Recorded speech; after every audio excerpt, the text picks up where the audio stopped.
ਅਦਬ ਸਤਿਕਾਰ ਅਤੇ ਇਕਾਗਰਤਾ ਦੇ ਨਾਲ ਸਾਹਿਬਾਂ ਦੇ ਪਾਵਨ ਦਰਬਾਰ ਅੰਦਰ ਸੱਜ ਕੇ ਸਤਿਗੁਰਾਂ ਦੀ ਪਾਵਨ ਪਵਿੱਤਰ ਬਾਣੀ ਦੀ ਵਿਚਾਰ ਸ਼ਰਵਣ ਕਰੀਏ ਜੀ। ਵਾਹਿਗੁਰੂ ਜੀ ਕਾ ਖਾਲਸਾ, ਵਾਹਿਗੁਰੂ ਜੀ ਕੀ ਫਤਿਹ। ਸਤਨਾਮ ਸ਼੍ਰੀ ਵਾਹਿਗੁਰੂ ਜੀਓ।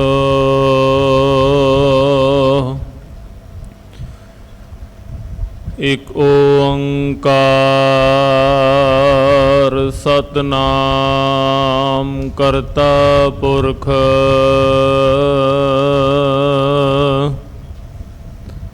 ਨਿਰਭਉ ਨਿਰਵੈਰ ਅਕਾਲ ਮੂਰਤ ਆਜੂਨੀ ਸੈਭੰ ਗੁਰ ਪ੍ਰਸਾਦ ਜਪ।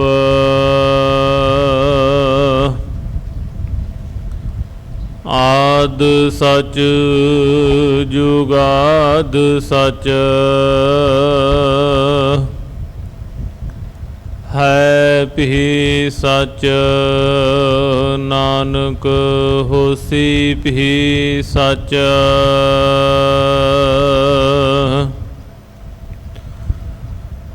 ਤੂੰ ਸੁਲਤਾਨ ਕਹਾਂ ਹਮੀਆਂ ਤੇਰੀ ਕਵਨ ਵਡਾਈ।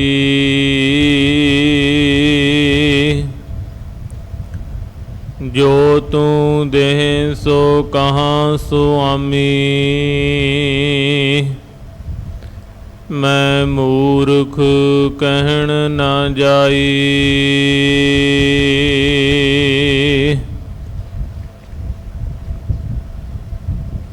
ਤੂੰ ਸੁਲਤਾਨ ਕਹਾਂ ਹਮੀਆਂ ਤੇਰੀ ਕਵਨ ਵਡਾਈ। ਜੋ ਤੂ ਦੇ ਸੋ ਕਹਾਂ ਸੁਆਮੀ ਮੈਂ ਮੂਰਖ ਕਹਿਣ ਨਾ ਜਾਈ।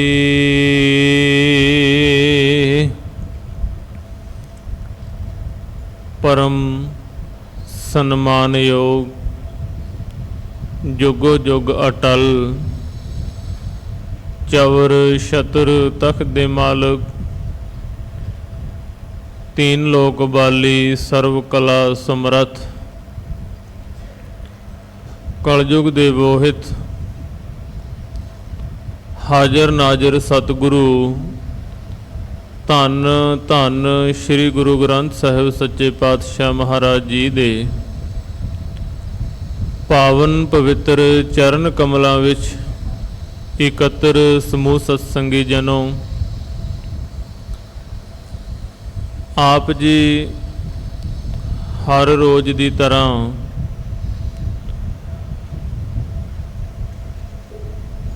ਹਿੰਦ ਦੀ ਚਾਦਰ ਗੁਰੂ ਤੇਗ ਬਹਾਦਰ ਸਾਹਿਬ ਸੱਚੇ ਪਾਤਸ਼ਾਹ ਜੀ ਦੇ ਇਸ ਮੁਬਾਰਕ ਅਸਥਾਨ ਦੇ ਉੱਪਰ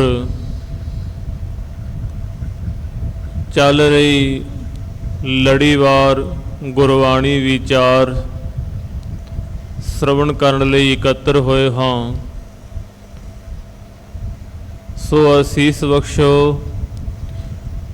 ਕਿ ਗੁਰੂ ਤੇਗ ਬਹਾਦਰ ਸਾਹਿਬ ਸੱਚੇ ਪਾਤਸ਼ਾਹ ਸਿਰ ਮਿਹਰ ਭਰਿਆ ਹੱਥ ਰੱਖ ਕੇ ਵਿੱਚ ਵਿਚਰ ਕੇ ਆਪ ਇਹ ਵਿਚਾਰ ਕਰਵਾ ਲੈਣ।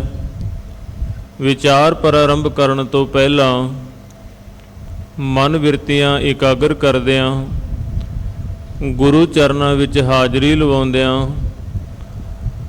ਉਚਾਰਨ ਕਰੋ ਜੀ। ਸਤਨਾਮ ਸ਼੍ਰੀ ਵਾਹਿਗੁਰੂ ਜੀ, ਸਤਨਾਮ ਸ਼੍ਰੀ ਵਾਹਿਗੁਰੂ ਜੀ।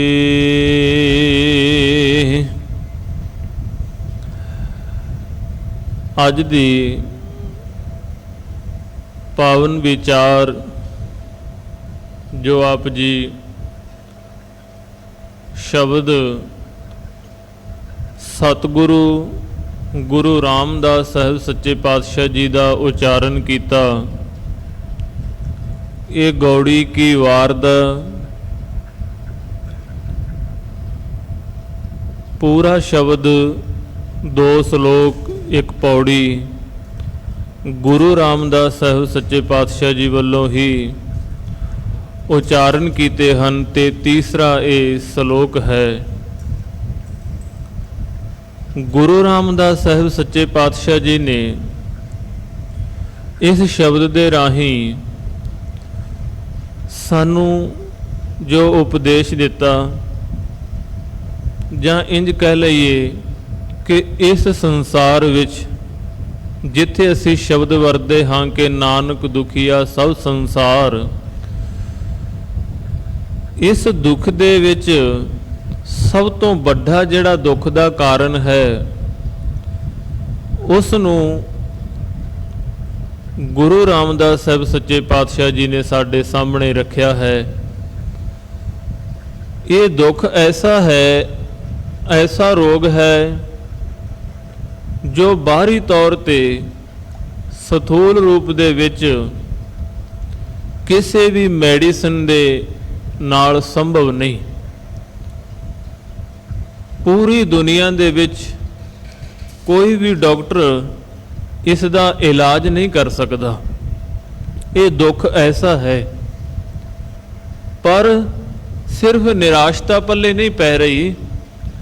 ਗੁਰਬਾਣੀ ਨੂੰ ਆਪਾਂ ਜਦੋਂ ਵੀ ਪਾਠ ਦਰਸ਼ਨ ਕਰਾਂਗੇ, ਜਦੋਂ ਵੀ ਪਾਠ ਕਰਾਂਗੇ, ਗੁਰਬਾਣੀ ਦੇ ਵਿੱਚ ਹਰ ਇੱਕ ਕਰਮ ਦਾ ਫਲ ਦਰਸਾਇਆ ਗਿਆ। ਜੇ ਨਿੰਦਿਆ ਕਰਾਂਗੇ ਆਹ ਕੁਛ ਹੋਵੇਗਾ, ਪਾਪ ਕਰਾਂਗੇ ਆਹ ਕੁਛ ਹੋਵੇਗਾ, ਜਾਂ ਇੰਜ ਕਹਿ ਲਓ ਹਰ ਕਰਮ ਦਾ ਫਲ ਦੱਸਿਆ ਜ਼ਰੂਰ ਹੈ, ਪਰ ਜਦੋਂ ਵੀ ਆਪਾਂ ਪਾਠ ਕਰਦੇ ਹਾਂ ਧਿਆਨ ਦੇਵਾਂਗੇ, ਅਖੀਰ ਦੀਆਂ ਤੁਕਾਂ ਵਿੱਚ ਅਕਸਰ ਗੁਰੂ ਸਾਹਿਬਾਨ, ਭਗਤ ਸਾਹਿਬਾਨ ਸਾਰੇ ਉਹ ਫਿਰ ਬੇਨਤੀ ਕਰਦੇ ਨੇ ਕਿ ਪਾਤਸ਼ਾਹ ਜੀ ਅਸੀਂ ਅਲਪਗ ਜੀਵ ਹਾਂ, ਤੁਸੀਂ ਤੇ ਬਖਸ਼ਿੰਦ ਬਖਸ਼ਣਹਾਰ ਹੋ।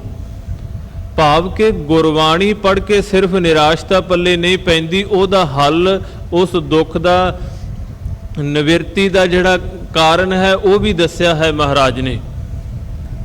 ਇਸ ਸ਼ਲੋਕ ਦੇ ਵਿੱਚ ਮਹਾਰਾਜ ਸ਼ਬਦ ਵਰਤੇ ਨੇ ਕਿ ਇਹ ਸੰਸਾਰ ਦੇ ਵਿੱਚ ਜਿਹੜਾ ਸਭ ਤੋਂ ਲਾ ਇਲਾਜ ਦੁੱਖ ਹੈ, ਰੋਗ ਹੈ, ਉਸ ਰੋਗ ਦਾ ਇਲਾਜ ਪੂਰੀ ਦੁਨੀਆ ਦੇ ਵਿੱਚ ਕੋਈ ਕੰਟਰੀ ਕਿੰਨਾ ਵੀ ਡਿਵੈਲਪਮੈਂਟ ਕਰ ਜਾਵੇ, ਕਿੰਨੀ ਵੀ ਅੱਗੇ ਵੱਧ ਜਾਵੇ, ਪਰ ਇਸ ਦੁੱਖ ਦਾ, ਇਸ ਰੋਗ ਦਾ ਇਲਾਜ ਬਾਹਰੀ ਤੌਰ ਤੇ ਉਹਨਾਂ ਕੋਲ ਸੰਭਵ ਨਹੀਂ ਹੈ। ਇਸ ਦੁੱਖ ਦਾ ਇਲਾਜ ਜੇਕਰ ਸੰਭਵ ਹੈ ਤੇ ਉਹ ਗੁਰੂ ਚਰਨਾਂ ਦੇ ਵਿੱਚ ਹੈ। ਇਸ ਸ਼ਲੋਕ ਦੇ ਵਿੱਚ ਗੁਰੂ ਰਾਮਦਾਸ ਸਾਹਿਬ ਸੱਚੇ ਪਾਤਸ਼ਾਹ ਜੀ ਨੇ ਸਾਨੂੰ ਸਮਝਾਉਣਾ ਕੀਤਾ। ਆਪ ਜੀ ਨੇ ਪਾਠ ਸਰਵਨ ਕੀਤਾ ਹੈ, ਮੈਂ ਫਿਰ ਪਾਠ ਕਰ ਦੇਵਾਂ। ਸ਼ਲੋਕ ਮਹੱਲਾ ਚੌਥਾ। ਮਨ ਅੰਤਰ ਹਉਮੈ ਰੋਗ ਹੈ, ਭ੍ਰਮ ਭੂਲੇ ਮਨ ਮੁਖ ਦੁਰਜਨਾ। ਮਹਾਰਾਜ ਕਹਿਣ ਲੱਗੇ ਕਿ ਇਸ ਦੁਨੀਆ ਦੇ ਵਿੱਚ, ਬਹੁਤਾਤ ਮਨੁੱਖਤਾ ਦੇ ਵਿੱਚ, ਹਰ ਇੱਕ ਮਨੁੱਖ ਦੇ ਮਨ ਅੰਦਰ, ਮੈਂ ਬਹੁਤਾਤ ਸ਼ਬਦ ਵਰਤਿਆ, ਸਾਰੇ ਨਹੀਂ, ਕਿਉਂਕਿ ਗੁਰਮੁਖ ਕਮਾਈ ਵਾਲੇ ਪਹਿਲਾਂ ਵੀ ਸਨ, ਅੱਜ ਵੀ ਹਨ ਤੇ ਆਉਣ ਵਾਲੇ ਸਮੇਂ ਵਿੱਚ ਵੀ ਰਹਿਣਗੇ। ਬੀਜ ਨਾਸ਼ ਨਹੀਂ ਹੁੰਦਾ। ਤਾਂ ਕਰਕੇ ਬਹੁਤਾਤ ਇਸ ਦੁਨੀਆ ਦੇ ਜਿਹੜੇ ਮਨੁੱਖ ਨੇ ਉਹਨਾਂ ਦੇ ਮਨ ਦੇ ਵਿੱਚ ਹਉਮੈ ਘਰ ਕਰ ਚੁੱਕੀ ਹੈ। ਲਾ ਇਲਾਜ ਜਿਹੜਾ ਦੁੱਖ ਹੈ, ਰੋਗ ਹੈ, ਉਹ ਹਉਮੈ ਦਾ ਹੈ। ਤੇ ਇੰਜ ਕਹਿ ਲਈਏ ਜੇ ਗੁਰਬਾਣੀ ਦਾ ਪਾਠ ਕਰਦੇ ਆਪ ਜੀ ਦਰਸ਼ਨ ਕਰੋਗੇ ਤੇ ਗੁਰੂ ਨਾਨਕ ਸਾਹਿਬ ਸੱਚੇ ਪਾਤਸ਼ਾਹ ਇਹ ਸ਼ਬਦ ਵਰਤੇ ਨੇ, ਕਹਿਣ ਲੱਗੇ ਇਸ ਮਨੁੱਖਤਾ ਦੀ ਜਾਂ ਸੰਸਾਰ ਦੀ ਪੈਦਾਇਸ਼ ਬਹੁਤਾਤ ਹਉਮੈ ਦੇ ਕਾਰਨ ਹੀ ਹੈ। ਕਿਉਂਕਿ ਸਿੱਧਾਂ ਨੇ ਗੁਰੂ ਨਾਨਕ ਸਾਹਿਬ ਜੀ ਨੂੰ ਸਵਾਲ ਕੀਤਾ, ਕਿਤ ਕਿਤ ਬਿਦ ਜਗ ਉਪਜੈ ਪੁਰਖਾ, ਕਿਹੜੇ ਕਿਹੜੇ ਤਰੀਕੇ ਦੇ ਨਾਲ ਜਗ ਉਪਜ ਰਿਹਾ। ਉਂਝ ਸੰਸਾਰ ਦੀਆਂ ਪੈਦਾਇਸ਼ ਦੀਆਂ ਜਿਹੜੀਆਂ ਉਹ ਚਾਰ ਖਾਣੀਆਂ ਨੇ, ਅੰਡਜ, ਜੇਰਜ, ਉਤਪੁਜ ਤੇ ਸਿਤਜ। ਪਰ ਸਾਡੇ ਮਨੁੱਖਤਾ ਦੇ ਲਈ ਮਹਾਰਾਜ ਨੇ ਕਿਹਾ ਕਿ ਜਿਹੜੇ ਮਨੁੱਖ ਨੇ ਉਹ ਜ਼ਿਆਦਾਤਰ ਜਿਹੜੇ ਨੇ ਹਉਮੈ ਦੇ ਅਧੀਨ ਜਨਮ ਲੈਂਦੇ ਪਏ ਨੇ, ਕਿਉਂਕਿ ਉਸ ਕਰਤੇ ਪੁਰਖ ਨੇ ਇਸ ਸੰਸਾਰ ਦੇ ਵਿੱਚ ਮਨੁੱਖ ਨੂੰ ਖੇਡ ਖੇਡਣ ਦੇ ਲਈ ਭੇਜਿਆ। ਇਹ ਉਹਦੀ ਖੇਡ ਹੈ ਨਾ ਜਿਹੜੀ ਜਗਤ ਹੈ। ਤੇ ਆਪ ਜੀ ਕਿਸੇ ਵੀ ਖੇਡ ਗੇਮ ਨੂੰ ਦੇਖ ਲਓ, ਉਹਦੇ ਵਿੱਚ ਅਕਸਰ ਜਿਸ ਪਲੇਅਰ ਨੇ ਜਿੱਤਣਾ ਹੈ ਉਹਨੂੰ ਬਹੁਤ ਜ਼ਿਆਦਾ ਸੰਘਰਸ਼ ਕਰਨਾ ਪੈਂਦਾ ਹੈ। ਜਿੱਤ ਉਹਨੂੰ ਨਿਸ਼ਚਿਤ ਭਾਵਾਂ ਦਿਸਦੀ ਹੁੰਦੀ ਹੈ ਮਨ ਵਿੱਚ, ਪਰ ਉਹ ਦੂਸਰੇ ਕਿੰਨੇ ਪਲੇਅਰਾਂ ਤੋਂ ਬਚਦਾ ਬਚਾਉਂਦਾ ਆਪਣੇ ਇੱਕ ਜਿਹੜਾ ਟਾਰਗੇਟ ਹੈ, ਏਮ ਹੈ, ਉਦੇਸ਼ ਹੈ, ਉੱਥੋਂ ਤੱਕ ਪਹੁੰਚਦਾ ਹੈ। ਤੇ ਉੱਥੇ ਟੀਮ ਦੇ ਅਨੁਸਾਰ ਇੰਜ ਕਹਿ ਲਓ, ਕਿਸੇ ਵਿੱਚ 11 ਪਲੇਅਰ ਹੁੰਦੇ ਨੇ, ਕਿਸੇ ਵਿੱਚ 2 ਨੇ, 4 ਨੇ, ਆਦਿ ਜਿੰਨੇ ਵੀ ਨੇ, ਉਹ ਸਾਰਿਆਂ ਦੇ ਵਿੱਚੋਂ ਬਚਦਾ ਬਚਾਉਂਦਾ ਬੜੇ ਧਿਆਨ ਦੇ ਨਾਲ ਉਸ ਟਾਰਗੇਟ ਤੇ ਆਪਣੇ ਸਕੋਰ ਤੇ ਪਹੁੰਚਦਾ ਹੈ। ਤਾਂ ਗੁਰੂ ਨਾਨਕ ਸਾਹਿਬ ਮਹਾਰਾਜ ਸ਼ਬਦ ਵਰਦੇ ਨੇ ਕਿ ਉਸ ਅਕਾਲ ਪੁਰਖ ਨੇ ਨਾਲੇ ਹਉਮੈ ਪਾਈ ਹੈ। ਇਸ ਮਨੁੱਖ ਦਾ ਜਦੋਂ ਜਨਮ ਹੋਇਆ, ਉਸ ਪਰਮਾਤਮਾ ਨੇ ਖੇਡ ਰਚੀ, ਇਹਦੇ ਜਨਮ ਦੇ ਨਾਲ ਹੀ ਇਹਦੇ ਅੰਦਰ ਹਉਮੈ ਪਾ ਦਿੱਤੀ। ਤੇ ਜਦੋਂ ਸਿੱਧਾਂ ਨੇ ਪੁੱਛਿਆ, ਕਹਿਣ ਲੱਗੇ ਕਿਤ ਕਿਤ ਬਿਦ ਜਗ ਉਪਜੈ ਪੁਰਖਾ, ਕਿਤ ਕਿਤ ਦੁੱਖ ਬਿਨਸ ਜਾਈ। ਕਿਹੜੇ ਕਿਹੜੇ ਦੁੱਖ ਵਿੱਚ ਵਿਨਸਦਾ ਹੈ? ਤੇ ਅੱਗੇ ਫਿਰ ਮਹਾਰਾਜ ਜਵਾਬ ਦਿੰਦੇ ਨੇ, ਕਹਿਣ ਲੱਗੇ ਹਉਮੈ ਵਿੱਚ ਜਗ ਉਪਜੈ ਪੁਰਖਾ। ਕਹਿੰਦੇ ਇਹ ਸੰਸਾਰ ਜਗ ਜ਼ਿਆਦਾਤਰ ਹਉਮੈ ਵਿੱਚ ਉਪਜਦਾ ਪਿਆ ਹੈ। ਫਿਰ ਨਾਮ ਵਿਸਰੈ ਦੁੱਖ ਪਾਈ। ਬਸ ਆ ਜਿਹੜੀ ਗੇਮ ਨੂੰ ਸਮਝਣਾ ਸੀ ਕਿ ਸਾਨੂੰ ਸਮਝਣ, ਇਸ ਗੱਲ ਨੂੰ ਜਿੰਨੀ ਦੇਰ ਨਹੀਂ ਸਮਝਾਂਗੇ ਉਹਨਾਂ ਚਿਰ ਦੁੱਖ ਲੱਗਿਆ ਰਹੇਗਾ, ਉਹਨਾਂ ਚਿਰ ਇਹ ਦੁੱਖ ਕਦੀ ਸਾਡਾ ਖਹਿੜਾ ਨਹੀਂ ਛੱਡੇਗਾ, ਉਹਨਾਂ ਦੇਰ ਤੱਕ ਇਸ ਰੋਗ ਤੋਂ ਸਾਡੀ ਨਿਵਰਤੀ ਨਹੀਂ ਹੋਵੇਗੀ। ਕਿਉਂਕਿ ਜਿੰਨੀ ਦੇਰ ਇਸ ਨੂੰ ਨਹੀਂ ਸਮਝਾਂਗੇ ਕਿ ਇਹ ਜਗ ਹਉਮੈ ਦੇ ਵਿੱਚ ਉਪਜਦਾ ਪਿਆ, ਤੇ ਇਸ ਨੂੰ ਨਾਮ ਵਿਸਰੇ ਤੋਂ ਬਾਅਦ ਦੁੱਖ ਪੈਦਾ ਹੋ ਜਾਂਦਾ। ਮੈਂ ਪਹਿਲਾਂ ਵੀ ਕਿਹਾ ਸੀ, ਜਦੋਂ ਕੋਈ ਵੀ ਪਲੇਅਰ ਗੇਮ ਖੇਡਦਾ ਉਹਨੂੰ ਸਪੈਸ਼ਲ ਉਸ ਦੀ ਤਕਨੀਕ ਦੱਸੀ ਜਾਂਦੀ ਆ। ਛੋਟੀਆਂ ਛੋਟੀਆਂ ਗੱਲਾਂ ਤੇ ਵੀ ਉਹਨੂੰ ਸਮਝਾਇਆ ਜਾਂਦਾ ਹੈ ਕਿ ਇੱਥੋਂ ਤੇਰੇ ਤੋਂ ਵਿਰੋਧੀ ਜਿਹੜਾ ਪਲੇਅਰ ਹੈ, ਆਪੋਜੀਸ਼ਨ ਜਿਹੜੀ ਹੈ, ਇਸ ਤਰ੍ਹਾਂ ਵਾਰ ਕਰੇਗੀ, ਤੂੰ ਇਸ ਤਰ੍ਹਾਂ ਇਸ ਵਾਰ ਨੂੰ ਰੋਕਣਾ ਹੈ, ਅੱਗੇ ਵਧਣਾ। ਇਨ ਬਿਨ ਗੁਰੂ ਸਾਨੂੰ ਇਸ ਸੰਸਾਰ ਦੀ ਖੇਡ ਵਿੱਚ ਸਮਝਾਉਂਦਾ ਹੈ। ਇੰਜ ਕਹਿ ਲਓ ਕਿ ਗੁਰੂ ਸਾਹਿਬ ਸਾਨੂੰ ਸਮਝਾਉਂਦੇ ਨੇ ਕਿ ਇਹ ਸੰਸਾਰ ਦੀ ਉਤਪਤੀ ਹਉਮੈ ਵਿੱਚ ਹੈ। ਤੇ ਹਉਮੈ ਦੇ ਅਧੀਨ ਬੰਦਾ ਜਦੋਂ ਕੋਈ ਕਰਮ ਕਰਦਾ ਹੈ, ਉਸ ਕਰਮ ਵਿੱਚ ਫਿਰ ਉਹ ਜਾਇਜ਼ ਨਾਜਾਇਜ਼, ਠੀਕ ਜਾਂ ਗਲਤ, ਇਸ ਤਰ੍ਹਾਂ ਦੀ ਵਿਚਾਰ ਨਹੀਂ ਕਰਦਾ। ਉਹ ਸੋਚਦਾ ਬਸ ਜੋ ਮੈਂ ਕਰ ਰਿਹਾ ਉਹ ਸਹੀ ਹੈ। ਫਿਰ ਉਹ ਹੀ ਕਰਮ ਜਿਹੜੇ ਨੇ ਸਮਾਂ ਪਾ ਕੇ ਉਹਦਾ ਫਲ ਇਸ ਨੂੰ ਮਿਲਦਾ ਹੈ। ਤੇ ਇਹਨੂੰ ਫਿਰ ਬਾਣੀ ਕਹਿੰਦੀ ਹੈ, ਖੇਤ ਸਰੀਰ ਜੋ ਬੀਜੀਐ ਸੋ ਅੰਤ ਖਲੋਆ ਆਏ। ਇਸ ਸਰੀਰ ਦੇ ਵਿੱਚ ਰਹਿੰਦਿਆਂ ਇਸ ਖੇਤ ਵਿੱਚ ਜੋ ਬੀਜਾਂਗੇ, ਅੰਤ ਨੂੰ ਉਹ ਵੱਢਾਂਗੇ, ਭਾਵ ਕਰਮਾਂ ਦਾ ਫਲ ਮਿਲੇਗਾ। ਇਹਨੂੰ ਆਪ ਜੀ ਇਹ ਵੀ ਪਾਠ 12ਵਾਂ ਦੇ ਵਿੱਚ ਕਰਦੇ ਹੋ ਕਿ ਜੇਹਾ ਬੀਜੈ ਸੋ ਲੁਣੈ ਕਰਮਾਂ ਸੰਧੜਾ ਖੇਤ। ਜੋ ਕੁਛ ਬੀਜੇਗਾ ਤੇਰੇ ਕਰਮਾਂ ਦੀ ਖੇਤੀ ਦੇ ਵਿੱਚੋਂ ਉਹੀ ਵੱਢੇਗਾ। ਭਾਵ ਜੇ ਹਉਮੈ ਦੇ ਅਧੀਨ ਕਰਮ ਕਮਾਵੇਂਗਾ ਤੇ ਉਹਦਾ ਜਿਹੜਾ ਫਲ ਮਿਲੇਗਾ ਉਹ ਵਾਰ-ਵਾਰ ਦਾ ਜਨਮ ਮਿਲੇਗਾ। ਤਾਂ ਮਹਾਰਾਜ ਨੇ ਕਿਹਾ, ਕਹਿਣ ਲੱਗੇ ਇਸ ਨੂੰ ਗੁਰਮੁਖ ਹੋਵੇ ਸੋ ਗਿਆਨ ਤਤ ਵਿਚਾਰੈ। ਜਿਹੜਾ ਸੱਜਣ ਗੁਰੂ ਨੂੰ ਮੁੱਖ ਰੱਖ ਕੇ ਚੱਲਦਾ ਹੈ ਜਾਂ ਗੁਰਮੁਖ ਹੈ, ਗੁਰੂ ਦੀ ਸਿੱਖਿਆ ਤੇ ਚੱਲਦਾ ਹੈ, ਉਹ ਗਿਆਨ ਤਤ ਨੂੰ ਵਿਚਾਰ ਲੈਂਦਾ। ਭਾਵ ਉਹ ਇਸ ਗੱਲ ਨੂੰ ਸਮਝ ਲੈਂਦਾ ਕਿ ਮੇਰਾ ਜਨਮ ਕਿਉਂ ਹੋਇਆ ਤੇ ਕਿਸ ਮੰਤਵ ਦੇ ਲਈ ਹੋਇਆ। ਜਿਸ ਮੰਤਵ ਲਈ ਮਨੁੱਖਾ ਜਨਮ ਮਿਲਿਆ, ਇਹਨੂੰ ਗੁਰੂ ਗ੍ਰੰਥ ਸਾਹਿਬ ਮਹਾਰਾਜ ਕਹਿੰਦੇ ਨੇ, ਮਿਲ ਜਗਦੀਸ਼ ਮਿਲਣ ਕੀ ਬਰੀਆ ਚਿਰੰਕਾਲ ਇਹ ਦੇ ਸੰਜਰੀਆ। ਬਹੁਤ ਲੰਮੇ ਸਮੇਂ ਬਾਅਦ ਇਹ ਦੇਹ ਮਿਲੀ ਹੈ। ਤੇ ਆਪਾਂ ਇਹ ਵੀ ਪਾਠ ਕਰਦੇ ਹਾਂ, ਇਸ ਦੇਹੀ ਕੋ ਸਿਮਰੈ ਦੇਵ ਸੋ ਦੇਹੀ ਭਜ ਹਰ ਕੀ ਸੇਵ। ਕਹਿਣ ਲੱਗੇ ਇਸ ਦੇਹੀ ਨੂੰ ਦੇਵਤੇ ਵੀ ਸਿਮਰਦੇ ਨੇ, ਤਾਂ ਕਰਕੇ ਇਸ ਦੇਹੀ ਦੇ ਵਿੱਚ ਰਹਿੰਦਿਆਂ ਤੂੰ ਉਸ ਪਰਮਾਤਮਾ ਦੀ, ਸਤਿਗੁਰੂ ਦੀ ਸੇਵਾ ਦੇ ਵਿੱਚ ਭੱਜ ਤੋਂ ਭਾਵ ਹੈ ਸੇਵਾ ਦੇ ਵਿੱਚ ਜੁਟ ਜਾ। ਜਿਤਨਾ ਵੀ ਸਮਾਂ ਮਿਲਦਾ ਸੇਵਾ ਜ਼ਰੂਰ ਕਰ, ਭਾਵ ਕਿ ਸ਼ੁਭ ਕਰਮ ਜ਼ਰੂਰ ਕਰ। ਗੁਰੂ ਕੀ ਹਜ਼ੂਰੀ ਸਵੇਰ ਸ਼ਾਮ ਦੀ ਹਾਜ਼ਰੀ ਭਰ। ਸਮਾਂ ਮਿਲਦਾ ਸਿਮਰਨ ਕਰ, ਗੁਰਬਾਣੀ ਪੜ੍ਹ। ਤੈਨੂੰ ਫਿਰ ਸਮਝ ਪਵੇਗੀ ਕਿ ਮੈਂ ਕਿਸ ਪੱਖ ਜਾ ਰਿਹਾ ਤੇ ਮੈਨੂੰ ਸਾਹਮਣੇ ਦੇ ਵਿਰੋਧੀ ਜਿਹੜੇ ਪਲੇਅਰ ਨੇ ਉਹ 5 ਕਿਸ ਤਰ੍ਹਾਂ ਮੈਨੂੰ ਇੱਥੇ ਇੰਜ ਕਹਿ ਲਓ ਮਾਤ ਦਿੰਦੇ ਨੇ। ਇਹਨੂੰ ਤਾਂ ਹੀ ਗੁਰੂ ਅਰਜਨ ਸਾਹਿਬ ਸੱਚੇ ਪਾਤਸ਼ਾਹ ਜੀ ਨੇ ਕਿਹਾ ਨਾ ਜੀ, ਕਹਿਣ ਲੱਗੇ ਜਿਨ ਮਿਲ ਮਾਰੇ ਪੰਜ ਸੂਰ ਵੀਰ ਐਸੋ ਕੌਣ ਬਲੀ ਰੇ। ਕਿਹੜਾ ਐਸਾ ਬਲੀ ਹੈ, ਕਿਹੜਾ ਉਹ ਖਿਡਾਰੀ ਐਸਾ ਹੈ ਜਿਹਨੇ ਮਿਲ ਕੇ ਪੰਜ ਮਾਰ ਲਏ। ਕਿਉਂਕਿ ਜੇ ਬੰਦਾ ਕਹੇ ਜੀ ਬੰਦਾ ਤੇ ਇੱਕ ਹੈ, ਇਹਨੂੰ ਪੰਜ ਰੋਗ ਲੱਗ ਚੁੱਕੇ ਨੇ ਜਾਂ ਘੇਰਦੇ ਨੇ, ਤੇ ਕਿਸ ਤਰ੍ਹਾਂ ਬਚੇ। ਮੈਂ ਤਾਂ ਸ਼ੁਰੂ 'ਚ ਜਿਹੜੀ ਉਦਾਹਰਨ ਆਪ ਜੀ ਸਾਹਮਣੇ ਗੇਮ ਦੀ ਰੱਖੀ, ਉੱਥੇ ਪਲੇਅਰ ਤਾਂ ਇੱਕ ਸਮੇਂ ਤੇ ਇੱਕੋ ਹੀ ਐਕਟੀਵਿਟੀ ਕਰਦਾ ਨਾ, ਉਹਨੂੰ ਸਾਹਮਣੇ ਘੇਰਨ ਵਾਲੇ ਉਹਦੇ ਵਿਰੋਧੀ ਕਿੰਨੇ ਹੁੰਦੇ ਆ, ਉਹ ਸਾਰਿਆਂ ਨੂੰ ਨਿਗਾਹ ਵਿੱਚ ਰੱਖ ਕੇ ਆਪਣੀ ਗੇਮ ਤੇ ਧਿਆਨ ਦਿੰਦਾ। ਤੇ ਇਹ ਵੀ ਨਹੀਂ ਕਿ ਜਦੋਂ ਉਹ ਸਿਰਫ ਗਰਾਊਂਡ ਵਿੱਚ ਹੁੰਦਾ ਉਦੋਂ ਹੀ ਧਿਆਨ ਦੇਵੇ, ਉਹ ਬਾਹਰ ਪਹਿਲਾਂ ਪ੍ਰੈਕਟਿਸ ਉਹਦੀ ਕਰਦਾ ਤੇ ਹਰ ਸਮੇਂ ਉਹਦਾ ਧਿਆਨ ਉੱਥੇ ਰਹਿੰਦਾ। ਇਸੇ ਤਰ੍ਹਾਂ ਗੁਰਮੁਖ ਜਿਹੜੇ ਸੱਜਣ ਨੇ, ਉਹ ਇਹ ਨਹੀਂ ਕਿ ਜਦੋਂ ਗੁਰਦੁਆਰਾ ਸਾਹਿਬ ਆਉਣਗੇ ਸਿਰਫ ਉਦੋਂ ਹੀ ਸੁਚੇਤ ਹੋ ਕੇ ਬੈਠਣਗੇ, ਉਹ ਜੀਵਨ ਕਾਲ ਵਿੱਚ ਵਿਚਰਦਿਆਂ ਹਰ ਵੇਲੇ ਸੁਚੇਤ ਰਹਿੰਦੇ ਨੇ।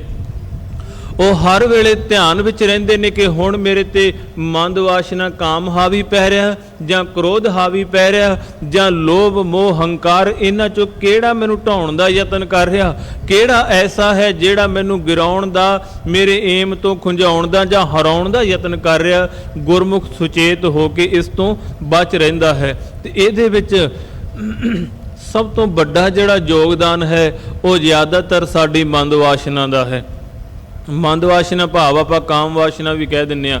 ਅੱਜ ਜਦੋਂ ਵੀ ਦੁਨੀਆ 'ਚ ਵਿਚਰੋਗੇ, ਸਮੂਹਕ ਰੇਪ ਹੁੰਦੇ ਪਏ ਨੇ, ਜਾਂ ਬੱਚੀਆਂ ਭੈਣਾਂ ਬੀਬੀਆਂ ਸੇਫ ਨਹੀਂ। ਕਾਰਨ ਕੀ ਹੈ ਕਿ ਇਸ ਜਗਤ ਨੂੰ ਇਸ ਗੱਲ ਦੀ ਸੋਝੀ ਨਹੀਂ ਕਿ ਸਭ ਤੋਂ ਵੱਡਾ ਸ਼ਤਰੂ ਮੈਨੂੰ ਪੈ ਰਿਹਾ। ਇਹ ਸਿਰਫ ਚਮੜੀ ਦੇ ਸਪਰਸ਼ ਦੇ ਅਧੀਨ ਆਪਣੇ ਮੰਤਵ ਤੋਂ, ਆਪਣੇ ਮਨੋਰਥ ਤੋਂ ਖੁੰਝ ਜਾਂਦਾ ਹੈ। ਕਿਉਂ? ਕਿਉਂਕਿ ਅੰਦਰ ਹਉਮੈ ਹੈ ਨਾ। ਇਹ ਸੋਚਦਾ ਮੈਂ ਜਿਸ ਪਰਾਏ ਤਨ ਨੂੰ ਇਹਨੇ ਮੰਦ ਵਾਸ਼ਨਾ ਨਾਲ ਦੇਖਿਆ, ਇਹ ਸੋਚਦਾ ਮੈਂ ਹਰ ਹਾਲ ਇਸ ਨੂੰ ਪਾ ਲਵਾਂ, ਇਸ ਨੂੰ ਗ੍ਰਹਿਣ ਕਰ ਲਵਾਂ, ਜਾਂ ਇਸ ਨੂੰ ਮੇਰੇ ਅਧੀਨ ਕਰ ਲਵਾਂ। ਇਹ ਵੀ ਤੇ ਹਉਮੈ ਹੀ ਹੈ ਨਾ। ਜਦੋਂ ਕੋਈ ਸੱਜਣ ਸਾਨੂੰ ਰੋਕਣ ਦਾ ਯਤਨ ਵੀ ਕਰਦਾ ਸੀ, ਉਹਦੇ ਲਈ ਸੁਭਾਵਿਕ ਸ਼ਬਦ ਵਰਤੇ ਜਾਂਦੇ, ਨਹੀਂ ਨਹੀਂ ਤੈਨੂੰ ਕੀ ਪਤਾ, ਤੈਨੂੰ ਸਮਝ ਹੀ ਨਹੀਂ ਇਸ ਗੱਲ ਦੀ। ਇਹ ਸਿਰਫ ਹਉਮੈ ਦੇ ਬੋਲਣੇ। ਤਾਂ ਗੁਰੂ ਰਾਮਦਾਸ ਸਾਹਿਬ ਸੱਚੇ ਪਾਤਸ਼ਾਹ ਜੀ ਨੇ ਕਿਹਾ, ਕਹਿਣ ਲੱਗੇ ਮਨ ਅੰਤਰ ਹਉਮੈ ਰੋਗ ਹੈ। ਇੱਥੇ ਹਰ ਕਿਸੇ ਦੇ ਮਨ ਵਿੱਚ ਹਉਮੈ ਜਿਹੜਾ ਰੋਗ ਹੈ ਉਹ ਘਰ ਕਰਕੇ ਬੈਠਾ। ਤੇ ਤਾਂ ਕਰਕੇ ਭ੍ਰਮ ਭੁੱਲੇ ਮਨਮੁਖ ਦੁਰਜਨਾ। ਜਿਹੜੇ ਮਨਮੁਖ ਬੰਦੇ ਨੇ ਉਹ ਭ੍ਰਮ ਦੇ ਵਿੱਚ ਭੁੱਲ ਚੁੱਕੇ ਨੇ, ਉਹ ਭਰਮ ਗਏ ਨੇ। ਕਿ ਕਿਸ ਤਰ੍ਹਾਂ ਭਰਮ ਗਏ ਨੇ ਕਿ ਇੱਥੇ ਅਸੀਂ ਸਦੀਵ ਕਾਲ ਰਹਿਣਾ। ਤਾਂ ਹੀ ਤੇ ਭੋਗ ਭੋਗਦਿਆਂ ਵੀ ਬੰਦਾ ਸੋਚਦਾ ਜੀ ਬਸ ਜੋ ਮੈਂ ਕਰ ਰਿਹਾ ਇਹ ਠੀਕ ਹੈ। ਮੈਂ ਤੇ ਅਕਸਰ ਬੇਨਤੀ ਕਰਦਾ ਹੁੰਨਾ ਕਿ ਮਨੁੱਖ ਭੋਗ ਨਹੀਂ ਭੋਗਦਾ, ਭੋਗ ਮਨੁੱਖ ਨੂੰ ਭੋਗ ਲੈਂਦੇ ਨੇ। ਭੋਗ ਮਨੁੱਖ ਨੂੰ ਭੋਗ ਲੈਂਦੇ ਆ। ਕਿਉਂਕਿ ਜਵਾਨ ਅਵਸਥਾ ਦੇ ਵਿੱਚ ਬੰਦਾ ਭੋਗਾਂ ਦੇ ਵਿੱਚ ਪੈਂਦਾ, ਪਰ ਜਦੋਂ ਬਿਰਧ ਅਵਸਥਾ ਆਉਂਦੀ ਹੈ, ਜਿਨ੍ਹਾਂ ਇੰਦਰੀਆਂ ਦੇ ਕਰਕੇ ਇਹ ਭੋਗ ਦੇ ਵਿੱਚ ਪੈਂਦਾ, ਉਹ ਇੰਦਰੇ ਹੀ ਸਹਿਜੇ ਸਹਿਜੇ ਰਸ ਗਵਾ ਦਿੰਦੇ ਆ, ਜਾਂ ਇੰਜ ਕਹਿ ਲਓ ਉਹ ਇੰਦਰੇ ਹੀ ਸਹਿਜੇ ਸਹਿਜੇ ਨਿਰਬਲ ਹੋ ਜਾਂਦੇ ਆ। ਫਿਰ ਇਸ ਨੂੰ ਸਮਝ ਤਾਂ ਪੈਂਦੀ ਹੈ, ਪਰ ਅੰਦਰ ਇੰਨਾ ਕੁ ਮਲੀਨਤਾ ਦੇ ਨਾਲ ਭਰ ਚੁੱਕਾ ਹੁੰਦਾ ਹੈ ਕਿ ਫਿਰ ਯਤਨ ਕੀਤਿਆਂ ਵੀ, ਛੇਤੀ ਕੀਤਿਆਂ ਉਹਦੀ ਸਫਾਈ ਨਹੀਂ ਹੁੰਦੀ। ਪਰ ਇਹਦੇ ਅਰਥ ਇਹ ਨਹੀਂ ਕਿ ਸਫਾਈ ਹੋਣੀ ਨਹੀਂ। ਜੇ ਕਿਤੇ ਬੰਦਾ ਅੰਦਰੋਂ ਤਨ ਔਰ ਮਨ ਤੋਂ ਇੱਕ ਹੋ ਕੇ, ਜਾਂ ਇੰਜ ਕਹਿ ਲਓ ਹਿਰਦੇ ਤੋਂ ਗੁਰੂ ਹਜ਼ੂਰੀ ਵਿੱਚ ਆ ਕੇ ਘੱਟ ਤੋਂ ਘੱਟ ਗੁਨਾਹ ਹੀ ਕਬੂਲ ਕਰ ਲਵੇ, ਤੇ ਗੁਰੂ ਬਖਸ਼ਿੰਦ ਹੈ, ਇਹ ਪਤਿਤ ਪਾਵਨ ਹੈ। ਗੁਰੂ ਪਤਿਤਾਂ ਨੂੰ ਵੀ ਉਧਾਰ ਲੈਂਦਾ। ਆਪ ਜੀ ਅਕਸਰ ਗੁਰਬਾਣੀ ਵਿੱਚ ਜ਼ਿਕਰ ਪੜ੍ਹਦੇ ਹੋ ਕਿ ਗਨਕਾ ਤੇ ਅਜਾਮਲ ਦਾ। ਹੁਣ ਪਾਪ ਇਹਨਾਂ ਨੇ ਬਹੁਤ ਕੀਤੇ, ਪਰ ਜਦੋਂ ਗੱਲ ਦੀ ਸਮਝ ਲੱਗੀ, ਜਦੋਂ ਤੱਤ ਦੀ ਸਮਝ ਲੱਗੀ ਕਿ ਸਾਡਾ ਜਨਮ ਸਿਰਫ ਇਸ ਲਈ ਨਹੀਂ ਕਿ ਅਸੀਂ ਇਸ ਦੇ ਅਧੀਨ ਹੋ ਕੇ ਜਨਮ ਨੂੰ ਗਵਾ ਦਈਏ, ਇਹ ਮਨੁੱਖਾ ਜਨਮ ਤੇ ਪ੍ਰਭੂ ਦੇ ਨਾਲ ਪ੍ਰਾਪਤੀ ਦਾ ਸਭ ਤੋਂ ਅਮੋਲਕ ਸਮਾਂ ਹੈ। ਜਦੋਂ ਇਸ ਗੱਲ ਦੀ ਸਮਝ ਲੱਗੀ ਤੇ ਉਹ ਇੱਕ ਗਤੀ, ਇੱਕ ਛਿਣ ਦੇ ਵਿੱਚ ਉਸ ਗਤ ਨੂੰ ਪ੍ਰਾਪਤ ਹੋ ਗਏ ਜਿਹਨੂੰ ਜੋਗੀਸਰ ਮੁਨੀ ਜਨ ਜਾਂ ਰੀਖੀ ਮੁਨੀ ਆਦਿਕ ਕਹਿ ਲਓ ਕਿ ਭਗਤੀ ਦੇ ਮਾਰਗ ਤੇ ਚੱਲਣ ਵਾਲੇ ਸਾਰੀ ਉਮਰ ਲੋਚਦੇ ਰਹਿੰਦੇ ਆ। ਤੇ ਮਹਾਰਾਜ ਕਹਿੰਦੇ ਆ, ਜਿਆ ਗਤ ਗੋ ਜੋਗੀਸਰ ਵਾਸ਼ਿਤ ਸੋ ਗਤ ਛਿਨਮੈ ਪਾਈ। ਜੇ ਕਿਤੇ ਪਾਪੀ ਬੰਦਾ ਕਹਿ ਲਓ ਜਾਂ ਜਿਸ ਬੰਦੇ ਨੂੰ ਜਦੋਂ ਸਮਝ ਲੱਗੇ ਉਹ ਤਨ ਅਰ ਮਨ ਤੋਂ ਗੁਰੂ ਹਜ਼ੂਰੀ ਵਿੱਚ ਢਹਿ ਪਵੇ, ਗੁਰੂ ਇੱਕ ਛਿਨ ਵਿੱਚ ਉਹਨੂੰ ਬਖਸ਼ ਕੇ ਬਖਸ਼ਿੰਦ ਸੁਭਾਅ ਦੇ ਅਨੁਸਾਰ ਐਸੀ ਪਦਵੀ ਦੇ ਦਿੰਦਾ ਕਿ ਉਸ ਸੱਜਣ ਦੇ ਉਪਦੇਸ਼ ਨੂੰ ਫਿਰ ਦੁਨੀਆ ਮੰਨਦੀ ਹੈ, ਜਾਂ ਇੰਜ ਕਹਿ ਲਓ ਕਿ ਉਹ ਦੁਨੀਆ ਨੂੰ ਵੀ ਉਪਦੇਸ਼ ਦੇ ਕੇ ਉਦਾਹਰਣ ਦੇ ਸਮਰੱਥ ਹੋ ਜਾਂਦਾ। ਤੇ ਇਹ ਇਸ ਤਰ੍ਹਾਂ ਨਹੀਂ ਕਿ ਸਿਰਫ ਮੈਂ ਆਪਣੇ ਕੋਲੋਂ, ਆਪ ਜੀ ਗੁਰਬਾਣੀ ਪਾਠ ਕਰਦੇ ਹੋ, ਜਦੋਂ ਗੁਰਬਾਣੀ ਪੜ੍ਹੋਗੇ ਤੇ ਮਹਾਰਾਜ ਇੱਕ ਸ਼ਬਦ ਵਰਤਦੇ ਆ, ਗੁਰਮੁਖ ਕੋਟ ਉਧਾਰ ਦਾ ਭਾਈ ਦੇ ਨਾਵੇਂ ਇੱਕ ਕਣੀ। ਗੁਰਮੁਖ ਵਿੱਚ ਫਿਰ ਉਹ ਸਮਰੱਥਾ ਹੋ ਜਾਂਦੀ ਆ ਕਿ ਇਨਾਮ ਦੀ ਇੱਕ ਕਣੀ ਦੇ ਨਾਲ ਉਹ ਕਰੋੜਾਂ ਦਾ ਉਧਾਰ ਕਰ ਸਕਦਾ ਹੈ, ਉਹ ਕਰੋੜਾਂ ਨੂੰ ਤਾਰ ਸਕਦਾ ਹੈ, ਕਰੋੜਾਂ ਦੇ ਜਨਮ ਤੇ ਮਰਨ ਨੂੰ ਨਿਵਾਰ ਸਕਦਾ ਹੈ। ਆਪ ਜੀ ਰਾਜਾ ਜਨਕ ਜੀ ਬਾਰੇ ਸਾਰੇ ਅਸੀਂ ਪੜ੍ਹਦੇ ਹਾਂ, ਜਦੋਂ ਉਹ ਜਾਂਦੇ ਨੇ ਧਰਮਰਾਜ ਦੀ ਪੁਰੀ ਵਿੱਚ ਤੇ ਫਿਰ ਉਪਦੇਸ਼ ਇੰਜ ਧਰਮਰਾਜ ਨੂੰ ਕਹਿ ਲਓ ਹੁਕਮ ਦਿੰਦੇ ਨੇ ਕਿ ਇਹ ਜੋ ਨਰਕ ਦੇ ਵਿੱਚ ਜੀਵ ਨੇ ਮੈਂ ਦੇਖ ਨਹੀਂ ਸਕਦਾ, ਇਹਨਾਂ ਦੀ ਬੰਦ ਖਲਾਸੀ ਕਰੋ। ਤੇ ਚਲੋ ਭਾਵੇਂ ਇਹਨੂੰ ਅੱਜ ਕੁਛ ਸੱਜਣ ਹੋ ਸਕਦਾ ਨਾ ਮੰਨਣ ਨੂੰ ਤਿਆਰ ਹੋਣ, ਪਰ ਜੋ ਅਸੀਂ ਸੁਣਦੇ ਹਾਂ ਗੁਰਬਾਣੀ ਦੇ ਅਨੁਸਾਰ ਵੀ ਇਹ ਉਹਦੀ ਸਮਰੱਥਾ ਹੈ, ਕਿਉਂਕਿ ਭਾਈ ਗੁਰਦਾਸ ਜੀ ਨੇ ਵੀ ਕਿਹਾ, ਭਗਤ ਵੱਡਾ ਰਾਜਾ ਜਨਕ ਹੈ, ਗੁਰਮੁਖ ਮਾਇਆ ਵਿੱਚ ਉਦਾਸੀ। ਰਾਜ ਭਾਗ ਹੁੰਦਿਆਂ ਵੀ ਉਹ ਭਗਤ ਸੀ, ਕਿਉਂਕਿ ਗੁਰੂ ਨਾਲ ਜੁੜਿਆ ਹੋਇਆ ਸੀ। ਤੇ ਭਗਤ ਵਿੱਚ ਇਹ ਸਮਰੱਥਾ ਹੈ, ਉਹ ਕਰੋੜਾਂ ਦੀ ਬੰਦ ਖਲਾਸੀ ਕਰਵਾ ਸਕਦਾ ਹੈ। ਤਾਂ ਕਰਕੇ ਮਹਾਰਾਜ ਕਹਿਣ ਲੱਗੇ, ਜਿਹੜਾ ਸੰਸਾਰ ਬਹੁਤਾਤ ਵਿੱਚ ਹੈ ਉਹ ਮਨ ਦੇ ਵਿੱਚ ਹਉਮੈ ਦੇ ਰੋਗ ਨੂੰ ਲੈ ਕੇ ਬੈਠਾ, ਜਾਂ ਇੰਜ ਕਹਿ ਲਓ ਉਹਦਾ ਜਿਹੜਾ ਮਨ ਹੈ ਉਹ ਹਉਮੈ ਦੇ ਰੋਗ ਨਾਲ ਗ੍ਰਸਤ ਹੋ ਚੁੱਕਾ ਹੈ। ਇਸ ਹਉਮੈ ਤੋਂ ਜੇ ਕੋਈ ਪਾਰ ਉਤਾਰਾ ਕਰਵਾ ਸਕਦਾ ਹੈ, ਨਿਜਾਤ ਦਿਵਾ ਸਕਦਾ ਹੈ, ਤੇ ਉਹ ਗੁਰੂ ਦਾ ਸ਼ਬਦ ਹੈ, ਉਹ ਗੁਰੂ ਹੈ, ਉਹ ਅਕਾਲ ਪੁਰਖ ਜਾਂ ਗੁਰੂ ਗ੍ਰੰਥ ਸਾਹਿਬ ਸੱਚੇ ਪਾਤਸ਼ਾਹ ਨੇ ਕਿ ਸਾਨੂੰ ਇਸ ਹਉਮੈ ਤੋਂ ਨਿਜਾਤ ਦਿਵਾ ਸਕਦੇ ਨੇ। ਤੇ ਅਸੀਂ ਜੇਕਰ ਤਨ ਅਰ ਮਨ ਤੋਂ ਗੁਰੂ ਨੂੰ ਸਮਰਪਣ ਕਰਾਂਗੇ ਤਾਂ ਕਰਕੇ। ਅੱਗੇ ਮਹਾਰਾਜ ਸ਼ਬਦ ਵਰਤੇ ਨੇ, ਨਾਨਕ ਰੋਗ ਗਵਾਏ ਮਿਲ ਸਤਿਗੁਰ ਸਾਧੂ ਸੱਜਣਾ। ਇੱਥੇ ਗੁਰੂ ਨਾਨਕ ਸਾਹਿਬ ਸੱਚੇ ਪਾਤਸ਼ਾਹ ਜੀ ਨੇ ਸੰਬੋਧਨ ਕਰਕੇ, ਕਿਉਂਕਿ ਜਿੰਨੇ ਗੁਰੂ ਸਾਹਿਬਾਨ 6 ਬਾਣੀ ਦੇ ਉਚਾਰਨ ਕਰਤਾ ਨੇ, ਆਪਾਂ ਨੂੰ ਪਤਾ ਹੈ ਕਿ ਸਾਰਿਆਂ ਨੇ ਨਾਨਕ ਸ਼ਬਦ ਹੀ ਵਰਤਿਆ ਹੈ। ਤੇ ਇੱਥੇ ਮੁਕਤਾ ਹੈ, ਇੰਜ ਕਹਿ ਲਓ ਕਿ ਕੱਕੇ ਨੂੰ ਨਾ ਸਿਆਰੀ ਹੈ, ਨਾ ਔਂਕੜ ਹੈ, ਨਾ ਕੰਨਾ ਹੈ, ਭਾਵ ਕਿ ਸੰਬੋਧਨ ਕੀਤਾ ਹੈ। ਮਹਾਰਾਜ ਨੇ ਕਹਿਣ ਲੱਗੇ, ਨਾਨਕ ਰੋਗ ਗਵਾਏ, ਰੋਗ ਨੂੰ ਗਵਾਇਆ ਜਾ ਸਕਦਾ ਹੈ, ਇਸ ਰੋਗ ਤੋਂ ਨਿਜਾਤ ਪਾਈ ਜਾ ਸਕਦੀ ਹੈ। ਕਿਸ ਤਰ੍ਹਾਂ? ਕਹਿਣ ਲੱਗੇ, ਮਿਲ ਸਤਿਗੁਰ ਸਾਧੂ ਸੱਜਣਾ। ਮਿਲ ਸਤਿਗੁਰੂ ਨੂੰ ਤੇ ਸਾਧੂ ਸੱਜਣਾ ਨੂੰ। ਜਿਵੇਂ ਆਪ ਜੀ ਜਦੋਂ ਪਾਠ ਕਰਦੇ ਹੋ, ਅਸੀਂ ਅਕਸਰ ਇਸ ਦਾ ਜ਼ਿਕਰ ਪੜ੍ਹਦੇ ਹਾਂ ਕਿ ਸਾਧੂ ਦੀ ਸੰਗਤ ਵਿੱਚ ਹੀ ਬੰਦੇ ਦੀ ਖਲਾਸੀ ਹੋ ਸਕਦੀ ਆ। ਕਿਉਂਕਿ ਠੀਕ ਹੈ, ਚਲੋ ਅੱਜ ਬਹੁਤ ਸੱਜਣ ਐਸੇ ਨੇ ਕਿ ਜਿਹੜੇ ਸਾਧੂ ਜਾਂ ਸੰਤ ਸ਼ਬਦ ਤੋਂ ਹੇਠ ਕਰਦੇ ਨੇ, ਪਰ ਜਿੰਨੀ ਕੁ ਸੂਝ ਮੈਨੂੰ ਗੁਰੂ ਗ੍ਰੰਥ ਸਾਹਿਬ ਜੀ ਨੇ ਦਿੱਤੀ, ਮੈਂ ਇਹ ਨਹੀਂ ਕਿ ਇੱਥੇ ਕਿਸੇ ਦੁਬਿਧਾ ਨੂੰ ਜਾਂ ਦੁਚਿੱਤੀ ਵਿੱਚ ਆਪ ਜੀ ਨੂੰ ਪਾਉਣ ਲਈ ਵਿਸ਼ੇ ਨੂੰ ਛੋਵਾਂ, ਨਹੀਂ, ਕਿਉਂਕਿ ਸ਼ਬਦ ਸਾਧੂ ਆਇਆ ਇੱਥੇ ਮਹਾਰਾਜ ਨੇ ਵਰਤਿਆ ਹੈ। ਇਹਦੇ ਅਰਥ ਨੇ, ਭਾਵਾਂ ਇਹ ਵੀ ਮੈਨੂੰ ਪਤਾ ਹੈ ਕਿ ਰੱਜ ਕੇ ਅੱਜ ਪਖੰਡ ਵੀ ਚੱਲਦਾ ਪਿਆ, ਪਰ ਆਪ ਜੀ ਸਮਝਦਾਰ ਬੈਠੇ ਹੋ। ਕਦੀ ਵੀ ਕਾਪੀ ਉਸ ਚੀਜ਼ ਦੀ ਹੁੰਦੀ ਹੈ ਜਿਹੜੀ ਸੱਚਾਈ ਹੋਵੇਗੀ। ਜਿਹੜੀ ਚੀਜ਼ ਬਣੀ ਨਹੀਂ ਉਹਦੀ ਨਕਲ ਨਹੀਂ ਹੋ ਸਕਦੀ, ਕਿਉਂਕਿ ਉਹ ਚੀਜ਼ ਹੋਂਦ ਵਿੱਚ ਹੀ ਹੈ ਨਹੀਂ। ਨਕਲ ਉਸ ਦੀ ਹੋਵੇਗੀ ਜਿਹੜੀ ਹੋਂਦ ਵਿੱਚ ਹੈ। ਤੇ ਜੇ ਅੱਜ ਸੰਤ ਦਾ ਬਾਣਾ ਪਾ ਕੇ ਕਹਿ ਲਓ, ਜਾਂ ਸੰਤ ਅਖਵਾ ਕੇ ਅੱਜ ਧਰੋ ਕੀਤਾ ਜਾ ਰਿਹਾ ਜਾਂ ਕਪਟ ਕੀਤਾ ਜਾ ਰਿਹਾ ਹੈ, ਇਹਦਾ ਮਤਲਬ ਇਹ ਨਹੀਂ ਕਿ ਸਾਰੇ ਹੀ ਪਖੰਡੀ ਨੇ। ਇਹਦਾ ਮਤਲਬ ਕਿਤੇ ਨਾ ਕਿਤੇ ਗੁਰਮੁਖ ਕਮਾਈ ਵਾਲੇ ਵੀ ਹਨ, ਜਿਨ੍ਹਾਂ ਨੂੰ ਆਪ ਜੀ ਪਾਠ ਕਰਦੇ ਹੋ ਕਿ ਜਗ ਮੈਂ ਉੱਤਮ ਕਾਢੀ ਹੈ ਵਿਰਲੇ ਕਈ ਕਹੇ। ਜਿਹਨੂੰ ਆਪ ਜੀ ਪਾਠ ਕਰਦੇ ਹੋ, ਹੈਣ ਵਿਰਲੇ ਨਾਹੀ ਘਣੇ ਫੈਲ ਫਕੜ ਸੰਸਾਰ। ਇਸ ਸੰਸਾਰ ਵਿੱਚ ਉਹ ਵਿਰਲੇ ਨੇ, ਇਹ ਨਹੀਂ ਕਿ ਉਹਨਾਂ ਦੀ ਭੀੜ ਮਿਲੇਗੀ, ਕਿਉਂਕਿ ਅਕਸਰ ਕਮਾਈ ਵਾਲਿਆਂ ਦੀਆਂ ਬਹੁਤੀਆਂ ਭੀੜਾਂ ਨਹੀਂ ਮਿਲਦੀਆਂ। ਵਿਰਲੇ ਨੇ ਇਸ ਬਾਜੀ ਨੂੰ ਜਿੱਤ ਕੇ ਜਾਂਦੇ ਆ। ਵਿਰਲਿਆਂ ਨੂੰ ਇਸ ਗੱਲ ਦੀ ਸਮਝ ਪੈਂਦੀ ਆ। ਤਾਂ ਕਰਕੇ ਇਸ ਰੋਗ ਦੀ ਨਿਵਰਤੀ ਦੇ ਲਈ ਸਤਿਗੁਰੂ ਦੀ ਸ਼ਰਨ ਵਿੱਚ ਮਿਲਿਆ ਜਾਊਗਾ। ਸਤਿਗੁਰੂ ਦੀ ਸ਼ਰਨ ਵਿੱਚ ਮਿਲ ਕੇ ਨਾਮ ਕਿਸ ਤਰ੍ਹਾਂ ਜਪਣਾ, ਜਾਂ ਇੰਜ ਕਹਿ ਲਓ ਗੁਰੂ ਕੇ ਸਨਮੁਖ ਅਸੀਂ ਬੇਨਤੀ ਕਿਸ ਤਰ੍ਹਾਂ ਕਰਨੀ ਆ, ਇਸ ਗੱਲ ਦੀ ਸਮਝ ਸਾਨੂੰ ਇੱਥੇ ਸਾਧੂ ਸ਼ਬਦ ਦੇ ਅਰਥ ਇੰਜ ਕਰ ਲਈਏ ਕਿ ਉਸ ਗੁਰਮੁਖ ਕੋਲੋਂ ਮਿਲੇਗੀ ਜਿਸ ਗੁਰਮੁਖ ਨੇ ਆਪ ਸਾਸ ਗਰਾਸ ਨਾਮ ਜਪਿਆ ਹੈ।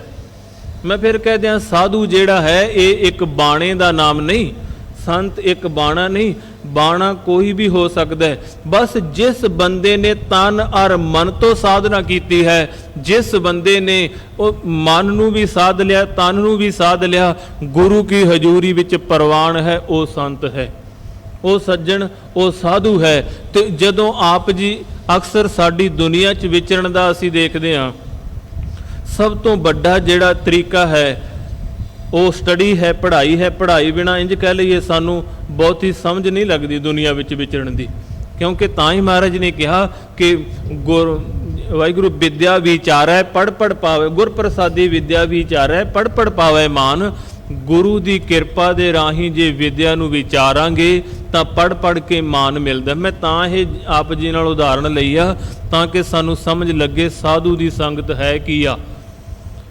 ਹੁਣ ਬੱਚੇ ਨੂੰ ਅਸੀਂ ਸਕੂਲ ਵਿੱਚ ਪਾਉਂਦੇ ਆ, ਆਪਾਂ ਜਿਹੜਾ ਸੱਜਣ 5 ਜਾਂ 10 ਪੜ੍ਹ ਜਾਂਦਾ, ਮੈਟ੍ਰਿਕ ਕਰ ਲੈਂਦਾ, +2 ਕਰ ਲੈਂਦਾ, ਪਹਿਲੀ ਕਲਾਸ ਦੇ ਬੱਚੇ ਨੂੰ ਉਹ ਵੀ ਪੜ੍ਹਾ ਸਕਦਾ ਹੈ, ਵਰਨਮਾਲਾ ਉਹ ਵੀ ਪੜ੍ਹਾ ਸਕਦਾ ਹੈ, ਚਾਹੇ ABC ਪੜ੍ਹਾ ਲਓ, ਚਾਹੇ ਹਿੰਦੀ ਵਰਨਮਾਲਾ ਪੜ੍ਹਾ ਲਓ, ਚਾਹੇ ਗੁਰਮੁਖੀ ਲਿਪੀ ਦੀ ਵਰਨਮਾਲਾ ਊੜਾ ਹੇੜਾ ਪੜ੍ਹਾ ਲਓ, ਪੜ੍ਹਾ ਲਵਾਂਗੇ। ਪਰ ਸਾਡੇ ਕੋਲ ਉਹ ਤਜਰਬਾ ਨਹੀਂ ਜਿਹੜਾ ਇੱਕ ਯੋਗ ਟੀਚਰ ਕੋਲ ਹੈ। ਸਾਡੇ ਕੋਲ ਉਹ ਤਜਰਬਾ ਨਹੀਂ ਜਿਹੜਾ ਇੱਕ ਕਈ ਸਾਲ ਪਹਿਲਾਂ ਉਸ ਵਿਦਿਆ ਨੂੰ ਪ੍ਰੈਕਟੀਕਲੀ ਪੜ੍ਹਿਆ ਤੇ ਕੀਤਾ ਹੈ, ਉਹਨੇ ਪ੍ਰੈਕਟੀਕਲ ਕੀਤਾ। ਉਹ ਤਜਰਬਾ ਸਾਡੇ ਕੋਲ ਨਹੀਂ। ਭਾਵੇਂ ਚਲੋ ਪ੍ਰੈਕਟੀਕਲ 10th ਤੱਕ +2 ਤੱਕ ਅਸੀਂ ਕੀਤਾ ਹੋਵੇਗਾ, ਪਰ ਇੱਕ ਸੱਜਣ ਨੇ ਡਿਗਰੀਆਂ ਕੀਤੀਆਂ ਨੇ, ਫਿਰ ਉਹਦਾ ਕਈ ਸਾਲਾਂ ਦਾ ਬੱਚਿਆਂ ਨੂੰ ਪੜ੍ਹਾਉਣ ਦਾ ਐਕਸਪੀਰੀਅੰਸ ਹੈ। ਜਦੋਂ ਉਹ ਪੜ੍ਹਾਵੇਗਾ, ਇਹ ਤੇ ਸਿੱਧੀ ਜੀ ਗੱਲ ਅਸੀਂ ਘਰਾਂ 'ਚ ਬੱਚਿਆਂ ਨੂੰ ਪੜ੍ਹਾਉਂਦੇ ਹੀ ਹਾਂ, ਜਿਹੜਾ ਘਰ ਦਾ ਕੰਮ ਮਿਲਦਾ, ਹੋਮਵਰਕ ਆਪਾਂ ਕਹਿ ਦਿੰਦੇ ਹਾਂ, ਹੋਮਵਰਕ ਮਿਲਦਾ, ਸਾਨੂੰ ਉਹ ਨਹੀਂ ਕਰਾਉਣਾ ਆਉਂਦਾ। ਕਿਉਂ? ਕਿਉਂਕਿ ਓਡਾ ਸਾਡਾ ਤਜਰਬਾ ਨਹੀਂ ਹੈ, ਸਾਨੂੰ ਸਮਝ ਨਹੀਂ, ਉਹਦੀ ਸਮਝ ਟੀਚਰ ਨੂੰ ਹੈ। ਇਸੇ ਤਰ੍ਹਾਂ ਜਿਸ ਗੁਰਮੁਖ ਨੇ ਸਾਸ ਗਰਾਸ ਨਾਮ ਨੂੰ ਜਪਿਆ ਹੈ, ਜਿਸ ਗੁਰਮੁਖ ਨੇ ਨਾਮ ਧਿਆਇਆ ਹੈ, ਉਹਦੀ ਸੰਗਤ ਜਦੋਂ ਕਰਾਂਗੇ ਉਹ ਫਿਰ ਦੱਸੇਗਾ ਕਿ ਨਾਮ ਜਪਣਾ ਇਸ ਤਰ੍ਹਾਂ ਹੈ, ਗੁਰੂ ਕੇ ਸਨਮੁਖ ਇਸ ਤਰ੍ਹਾਂ ਬੇਨਤੀ ਕਰਨੀ ਹੈ। ਜਦੋਂ ਉਹਦੀ ਸਿੱਖਿਆ ਦੇ ਰਾਹੀਂ ਗੁਰੂ ਕੋਲ ਜਾਵਾਂਗੇ, ਫਿਰ ਇਸ ਜਨਮ ਦੀ ਬਾਜੀ ਨੂੰ ਜਿੱਤ ਕੇ ਜਾਵਾਂਗੇ। ਕਿਉਂਕਿ ਅਕਸਰ ਜੇ ਅਸੀਂ ਸਿੱਧਾ ਕਹੀਏ ਜੀ, ਅੱਜ ਇਸ ਗੱਲ ਦੀ ਬਹੁਤ ਇੰਜ ਕਹਿ ਲਓ ਕਿ ਪ੍ਰਚਾਰ ਕੀਤਾ ਜਾਂਦਾ ਜੀ, ਗੁਰੂ ਗ੍ਰੰਥ ਸਾਹਿਬ ਜੀ ਨੂੰ ਅਸੀਂ ਮੰਨਦੇ ਹਾਂ। ਮੈਂ ਕਹਿੰਦਾ ਮੰਨਣਾ ਵੀ ਚਾਹੀਦਾ, ਗੁਰੂ ਗ੍ਰੰਥ ਸਾਹਿਬ ਜੀ ਤੋਂ ਪਰੇ ਕੁਝ ਹੈ ਵੀ ਨਹੀਂ। ਗੁਰੂ ਗ੍ਰੰਥ ਸਾਹਿਬ ਜੀ ਤੋਂ ਪਰੇ ਖਲਕਤ ਦੇ ਲਈ ਉਜਾੜ ਹੈ। ਪਰ ਜੇ ਸਿੱਧਾ ਇੰਜ ਕਹਿ ਲਓ ਗੁਰੂ ਗ੍ਰੰਥ ਸਾਹਿਬ ਨੂੰ ਮੰਨਣਾ ਇਹ ਨਹੀਂ ਕਿ ਜੀ ਅਸੀਂ ਆ ਗਏ, ਮੱਥਾ ਟੇਕਿਆ ਤੇ ਵਾਪਸ ਘਰ ਨੂੰ ਹੋ ਗਏ ਜੀ, ਗੁਰੂ ਗ੍ਰੰਥ ਸਾਹਿਬ ਨੂੰ ਮੰਨ ਲਿਆ। ਗੁਰੂ ਗ੍ਰੰਥ ਸਾਹਿਬ ਨੂੰ ਮੰਨਣ ਦਾ ਇੰਜ ਕਹਿ ਲਓ ਮੰਨਣਾ ਇਹ ਹੈ, ਮੰਨਣ ਦਾ ਅਰਥ ਇਹ ਹੈ ਕਿ ਜਦੋਂ ਅਸੀਂ ਹਜ਼ੂਰੀ ਵਿੱਚ ਜੁੜਦੇ ਹਾਂ, ਗੁਰੂ ਗ੍ਰੰਥ ਸਾਹਿਬ ਚਾਹੇ ਹੁਕਮਨਾਮਾ ਸਾਨੂੰ ਸੁਣਦਾ ਪਿਆ, ਕੀਰਤਨ ਰੂਪ ਅਸੀਂ ਗੁਰਬਾਣੀ ਨੂੰ ਸੁਣ ਰਹੇ ਹਾਂ, ਕਥਾ ਦੇ ਰੂਪ ਵਿੱਚ ਗੁਰਬਾਣੀ ਸੁਣ ਰਹੇ ਹਾਂ, ਜਿਸ ਵੀ ਤਰੀਕੇ ਨਾਲ ਗੁਰਬਾਣੀ ਸੁਣਦੇ ਹਾਂ, ਜਦੋਂ ਅਸੀਂ ਇਹ ਵੀ ਇੱਕ ਸੰਤਾਂ ਕੋਲੋਂ ਇੰਜ ਕਹਿ ਲਓ ਮਹਾਂਪੁਰਸ਼ਾਂ ਕੋਲੋਂ ਜੁਗਤ ਮਿਲੀ। ਉਹਨਾਂ ਪਿੱਛੇ ਜੇ ਇੱਕ ਵਾਹਿਗੁਰੂ ਸਾਧੂ ਦੇ ਨਾਲ ਸੰਗਤ ਕਰਨ ਦਾ ਸਮਾਂ ਮਿਲਿਆ ਦਾਸ ਨੂੰ। ਉਹਨਾਂ ਕਿਹਾ, ਕਹਿੰਦੇ ਜਦੋਂ ਅਸੀਂ ਗੁਰਦੁਆਰੇ ਵਿੱਚ ਐਂਟਰੀ ਕਰਦੇ ਹਾਂ ਨਾ, ਦਿਨ ਨੂੰ ਕਿਤੇ ਵੀ ਜਿਹੜਾ ਵੀ ਸ਼ਬਦ ਤੁਹਾਡੇ ਕੰਨਾਂ ਵਿੱਚ ਪੈ ਰਿਹਾ ਬਾਣੀ ਦਾ, ਉਹ ਕੀਰਤਨ ਰੂਪ ਵਿੱਚ ਹੋਵੇ ਜਾਂ ਕਿਸੇ ਵੀ ਰੂਪ ਵਿੱਚ ਹੋਵੇ, ਕਹਿੰਦੇ ਉਹ ਤੁਹਾਡੇ ਲਈ ਅਸਲ ਵਿੱਚ ਹੁਕਮਨਾਮਾ ਹੀ ਹੁੰਦਾ। ਚਲੋ ਜੇ ਤਾਂ ਹੁਕਮਨਾਮਾ ਚਾਹੇ ਸਮਾਪਤੀ ਦਾ ਜਾਂ ਪ੍ਰਕਾਸ਼ ਦਾ ਹੋ ਰਿਹਾ ਜਾਂ ਸੇਵਾ ਦਾ ਹੋ ਰਿਹਾ, ਫਿਰ ਤੇ ਇੱਕ ਨਿਰੋਲ ਹੁਕਮਨਾਮਾ ਹੋ ਗਿਆ। ਪਰ ਜੇ ਸਮਾਂ ਐਸਾ, ਹੁਣ ਸਾਡੇ ਕੋਲ ਸਮਾਂ ਕਈ ਵਾਰ ਥੋੜ੍ਹਾ ਹੁੰਦਾ ਸੀ, ਥੋੜ੍ਹੇ ਸਮੇਂ ਲਈ ਆਉਂਦੇ ਹਾਂ, ਉਦੋਂ ਕੀਰਤਨ ਚੱਲਦਾ ਪਿਆ ਤੇ ਹਰ ਵੇਲੇ ਅਸੀਂ ਗੁਰੂ ਗ੍ਰੰਥ ਸਾਹਿਬ ਜੀ ਤੋਂ ਹੁਕਮਨਾਮਾ ਲਿਆ ਨਹੀਂ ਜਾ ਸਕਦਾ। ਇਹ ਥੋੜ੍ਹਾ ਕਿ ਹੁਣ ਗੁਰੂ ਗ੍ਰੰਥ ਸਾਹਿਬ ਜੀ ਦਾ ਪ੍ਰਕਾਸ਼ ਹੈ, ਜਿਹੜਾ ਵੀ ਸੱਜਣ ਆਵੇਗਾ ਹੁਕਮ ਲੈ ਲਵੇਗਾ। ਇਹਦੇ ਲਈ ਹੁਕਮ ਇਹੀ ਹੈ ਜੋ ਇੱਥੇ ਵਿਚਾਰ ਗੁਰਬਾਣੀ ਚੱਲ ਰਹੀ ਹੈ। ਤੇ ਇਹ ਹੁਣ ਆਮ ਬੰਦਾ ਜੇ ਕਹੇਗਾ ਜੀ ਮੈਂ ਤੇ ਗੁਰੂ ਗ੍ਰੰਥ ਸਾਹਿਬ ਜੀ ਨੂੰ ਮੰਨਦਾ, ਪਰ ਗੁਰਦੁਆਰੇ ਮੈਨੂੰ ਇਹ ਨਹੀਂ ਪਤਾ ਕਿ ਵਿਚਾਰ ਕਿਹੜੀ ਚੱਲਦੀ ਪਈ ਸੀ, ਜਾਂ ਸ਼ਬਦ ਕਿਹੜਾ ਪੜ੍ਹਿਆ ਜਾ ਰਿਹਾ ਸੀ, ਜਾਂ ਹੁਕਮਨਾਮਾ ਕਿਸ ਗੁਰੂ ਸਾਹਿਬਾਨ ਦਾ ਜਾਂ ਕਿਸ ਸ਼ਬਦ ਦਾ ਆਇਆ, ਇਹ ਤਾਂ ਮੈਨੂੰ ਪਤਾ ਨਹੀਂ। ਫਿਰ ਇਹ ਕਹਿ ਲਓ ਕਿ ਸਿਰਫ ਦਿਖਾਵਾ ਹੈ, ਮੰਨਿਆ ਨਹੀਂ ਜਾ ਰਿਹਾ। ਗੁਰੂ ਗ੍ਰੰਥ ਸਾਹਿਬ ਜੀ ਨੂੰ ਮੰਨਣ ਦੇ ਅਰਥ ਨੇ ਕਿ ਗੁਰੂ ਗ੍ਰੰਥ ਸਾਹਿਬ ਸਾਨੂੰ ਕਹਿ ਕੀ ਰਹੇ ਨੇ। ਇੰਜ ਕਹਿ ਲਓ ਸਾਨੂੰ ਕਹਿ ਕੀ ਰਹੇ ਨੇ। ਜਦੋਂ ਇਸ ਗੱਲ ਨੂੰ ਸੁਣਾਂਗੇ ਫਿਰ ਗੁਰੂ ਗ੍ਰੰਥ ਸਾਹਿਬ ਨੂੰ ਮੰਨਾਂਗੇ। ਤਾਂ ਮੈਂ ਜਿਹੜੀ ਬੇਨਤੀ ਆਪ ਜੀ ਨੂੰ ਕਰ ਰਿਹਾ ਸੀ ਕਿ ਜਿਹੜੇ ਗੁਰਮੁਖ ਸੱਜਣ ਨੇ, ਕਮਾਈ ਵਾਲੇ ਸੱਜਣ ਨੇ, ਉਹ ਸਾਸ ਗਰਾਸ ਗੁਰੂ ਨੂੰ ਧਿਆਉਂਦੇ ਨੇ, ਨਾਮ ਜਪਦੇ ਨੇ, ਸਿਮਰਨ ਕਰਦੇ ਨੇ, ਫਿਰ ਉਹ ਸਾਨੂੰ ਗੁਰੂ ਕੀ ਹਜ਼ੂਰੀ ਵਿੱਚ ਵਿਚਰਨ ਦੇ ਤਰੀਕੇ ਵੀ ਦੱਸਦੇ ਨੇ ਕਿ ਸਾਡੀ ਬਾਡੀ ਲੈਂਗੁਏਜ ਕਿਸ ਤਰ੍ਹਾਂ ਦੀ ਹੋਵੇ, ਕਿਸ ਤਰ੍ਹਾਂ ਅਸੀਂ ਬੇਨਤੀ ਕਰਨੀ ਆ।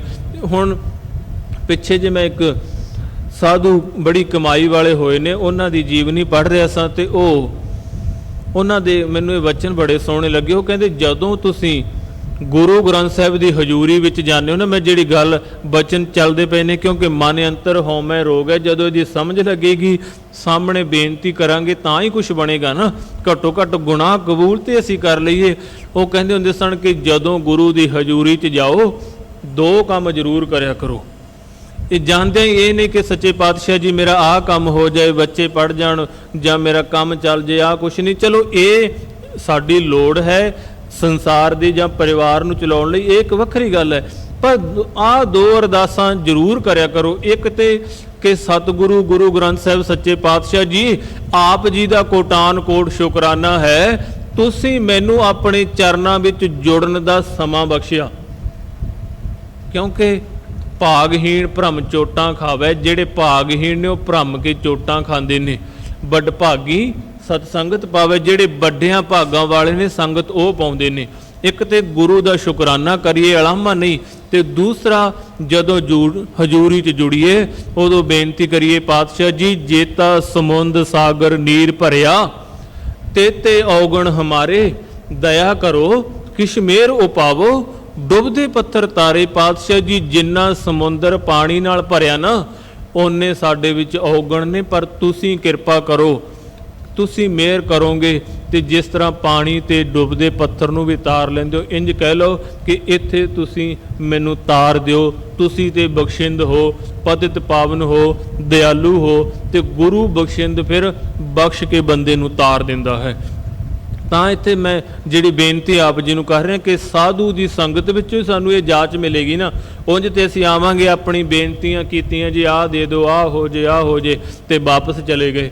ਚਲੋ ਸਿਰਫ ਹਰ ਵੇਲੇ ਗੁਰੂ ਕੇ ਸਨਮੁਖ ਇਹ ਹੀ ਮੰਗਾ ਨਾ ਰੱਖੀਏ, ਆ ਵੀ ਰੱਖੀਏ ਪਾਤਸ਼ਾਹ ਜੀ ਜਿਸ ਮਨੋਰਥ ਲਈ ਜਨਮ ਮਿਲਿਆ ਕਿਰਪਾ ਕਰੋ ਇਸ ਜਨਮ ਨੂੰ ਵੀ ਮੇਰੇ ਨੂੰ ਸਫਲਾ ਕਰ ਦਿਓ। ਮੈਂ ਆਪ ਦੇ ਚਰਨਾਂ ਨਾਲ ਜੁੜ ਰਹਾ। ਅੱਗੇ ਮਹਾਰਾਜ ਫਿਰ ਗੁਰੂ ਰਾਮਦਾਸ ਸਾਹਿਬ ਜੀ ਦਾ ਹੀ ਸ਼ਲੋਕ ਹੈ, ਮਹੱਲਾ ਚੌਥਾ। ਮਨ ਤਨ ਰਤਾ ਰੰਗ ਸਿਉ ਗੁਰਮੁਖ ਹਰ ਗੁਣ ਤਾਸ।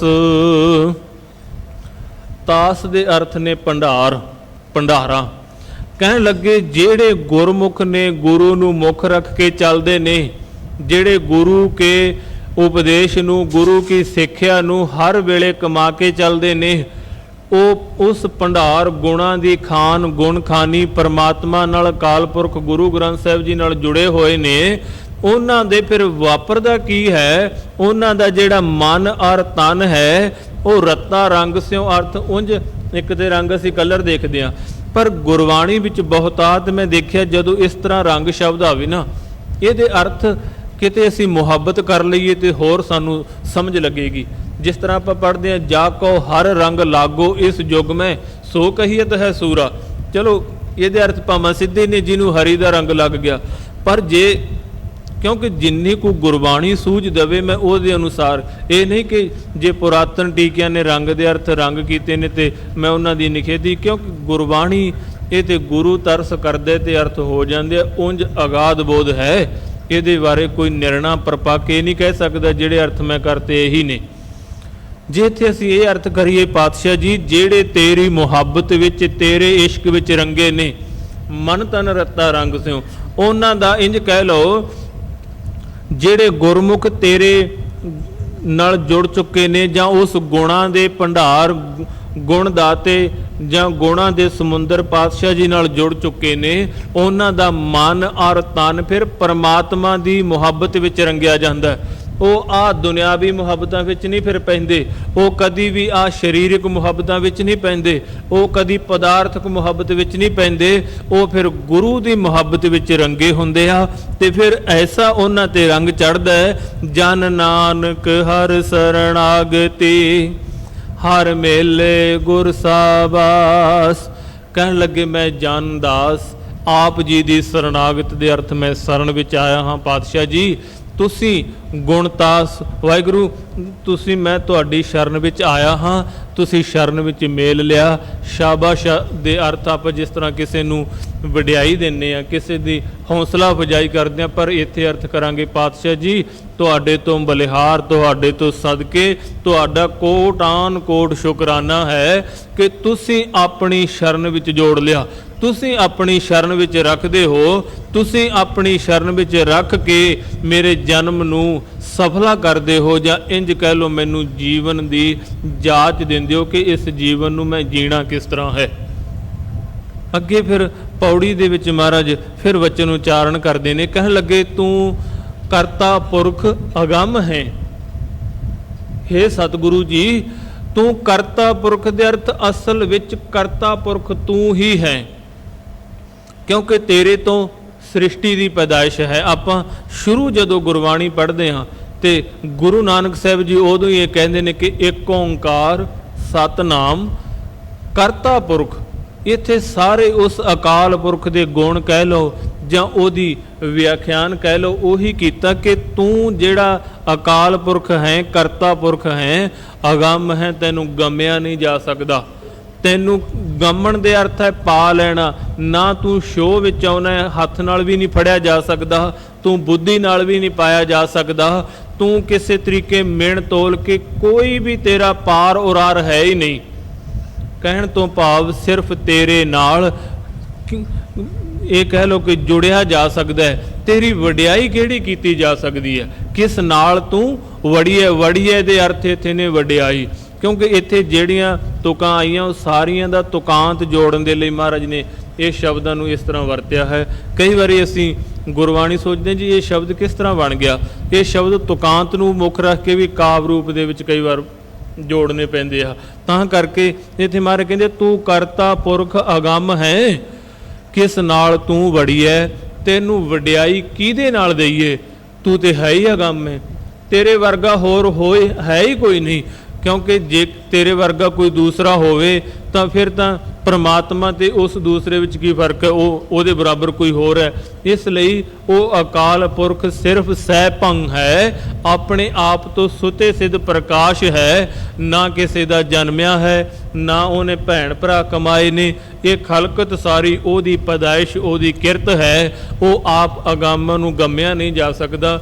ਇਸ ਲਈ ਇਹਦੇ ਅਰਥ ਇਹ ਵੀ ਨਹੀਂ ਕਿ ਉਹਦੀ ਵਡਿਆਈ ਫਿਰ ਜੀ ਉਹਦੇ ਗੁਣ ਕੀ ਗਾਈਏ, ਉਹ ਤੋਂ ਵੱਡਾ ਕੋਈ ਹੈ ਨਹੀਂ। ਇਹਦਾ ਭਾਵ ਹੈ ਗੁਣਾਂ ਦਾ ਅੰਤ ਤੇ ਨਹੀਂ ਪਾਇਆ ਜਾ ਸਕਦਾ, ਉਹਨੂੰ ਇਸ ਬੁੱਧੀ ਨਾਲ ਨਹੀਂ ਪਕੜਿਆ ਜਾ ਸਕਦਾ, ਪਰ ਗੁਣ ਉਹਦੇ ਜਿੰਨੇ ਕੁ ਸਾਨੂੰ ਸਮਝ ਲੱਗਦੀ ਹੈ ਓਨੇ ਕੁ ਗਾ ਲਈਏ। ਜੇ ਓਨੇ ਕੁ ਗੁਣ ਵੀ ਗਾ ਲਵਾਂਗੇ ਸਾਡਾ ਪਾਰ ਉਤਾਰਾ ਹੋ ਜਾਏਗਾ। ਮੈਂ ਸਿਰਫ ਸੰਖੇਪ ਜੀ, ਕਿਉਂਕਿ ਸਮਾਂ ਹੋ ਚੁੱਕਾ, ਸਾਖੀ ਦੀ ਆਪ ਜੀ ਨਾਲ ਸਾਂਝ ਪਾ ਦਿਆਂ ਕਿ ਉਹਦੇ ਗੁਣ ਕਿਸ ਤਰ੍ਹਾਂ ਨੇ। ਤੇ ਇਹ ਆਪ ਜੀ ਨੇ ਅਕਸਰ ਨਾਮ ਸੁਣਿਆ ਹੋਵੇਗਾ, ਸੁਕਰਾਤ ਮਹਾਨ ਫਿਲਾਸਫਰ ਹੋਏ ਨੇ। ਉਹ ਇੱਕ ਸਮੇਂ ਕਿਤੇ ਵਿਚਰਦੇ ਜਾ ਰਹੇ ਨੇ ਤੇ ਵਿਚਰਦਿਆਂ ਉਹ ਅਗੰਮ ਕਿਸ ਤਰ੍ਹਾਂ ਹੈ ਪ੍ਰਮਾਤਮਾ, ਉਹ ਆਪਣੇ ਦਿਮਾਗ ਵਿੱਚ ਸੋਚਦੇ ਜਾਂਦੇ ਨੇ ਕਿ ਜੇਕਰ ਮੈਨੂੰ ਸਾਰੇ ਬ੍ਰਹਿਮੰਡ ਦਾ ਗਿਆਨ ਹੋ ਜੇ, ਗਮਣਾ ਹੀ ਹੈ ਨਾ, ਪ੍ਰਮਾਤਮਾ ਨੂੰ ਪਾਉਣਾ, ਕਹਿੰਦੇ ਗਿਆਨ ਹੋ ਜਾਵੇ ਤੇ ਮੇਰੇ ਆ ਦਿਮਾਗ ਵਿੱਚ ਪੂਰੇ ਬ੍ਰਹਿਮੰਡ ਬਾਰੇ ਮੈਨੂੰ ਜਾਣਕਾਰੀ ਹੋ ਜੇ, ਮੈਨੂੰ ਪਤਾ ਚੱਲ ਜੇ। ਇਸ ਤਰ੍ਹਾਂ ਸੋਚਦਿਆਂ ਸੋਚਦਿਆਂ ਉਹਨਾਂ ਦੀ ਠੋਕਰ ਲੱਗੀ ਤੇ ਉਹ, ਕਿਉਂਕਿ ਰਸਤੇ ਵਿੱਚ ਰੋੜਾ ਪਿਆ ਸੀ, ਠੋਕਰ ਲੱਗ ਕੇ ਉਹ ਡਿੱਗ ਪਏ। ਬਜ਼ੁਰਗ ਅਵਸਥਾ ਸੀ, ਬੱਚੇ ਨੇ ਇੱਕ ਨੇ ਕੋਲੋਂ ਸਹਾਰਾ ਦਿੱਤਾ ਤੇ ਉਠਾ ਲਿਆ। ਉਠਾ ਕੇ ਸੁਕਰਾਤ ਜੀ ਨੇ ਉਹਦਾ ਧੰਨਵਾਦ ਕੀਤਾ, ਕਹਿਣ ਲੱਗੇ ਤੇਰਾ ਧੰਨਵਾਦ, ਤੂੰ ਮੈਨੂੰ ਉਠਾ ਲਿਆ। ਬੱਚੇ ਨੇ ਕਿਹਾ ਬਜ਼ੁਰਗੋ ਤੁਸੀਂ ਧਿਆਨ ਨਹੀਂ ਦਿੱਤਾ ਕਿ ਅੱਗੇ ਰੋੜਾ ਪਿਆ? ਉਹ ਕਹਿੰਦੇ ਨਹੀਂ ਮੈਂ ਧਿਆਨ ਨਹੀਂ ਦਿੱਤਾ, ਬੇਧਿਆਨਾ ਸਾਂ, ਕਿਉਂਕਿ ਤੁਰਿਆ ਜਾਂਦਾ, ਮੈਂ ਤੁਰ ਧਰਤੀ ਤੇ ਇਸ ਰਸਤੇ ਤੇ ਰਿਹਾ ਸਾਂ, ਪਰ ਸੋਚਦਾ ਇਹ ਪਿਆ ਸਾਂ ਕਿ ਮੈਨੂੰ ਬ੍ਰਹਿਮੰਡ ਦਾ ਪੂਰੇ ਦਾ ਗਿਆਨ ਮੇਰੇ ਦਿਮਾਗ 'ਚ ਭਰ ਜਾਵੇ। ਤੇ ਮੈਂ ਇਹ ਵੀ ਬੇਨਤੀ ਕਰਦੇ ਹਾਂ ਸਿਰਫ ਗਿਆਨ ਨਾਲ ਪਾਰ ਉਤਾਰਾ ਨਹੀਂ, ਜਿੰਨੀ ਦੇਰ ਨਾਮ ਨਹੀਂ ਜਪਾਂਗੇ ਕਿਸੇ ਵੀ ਤਰੀਕੇ ਪਾਰ ਉਤਾਰਾ ਨਹੀਂ ਹੈ।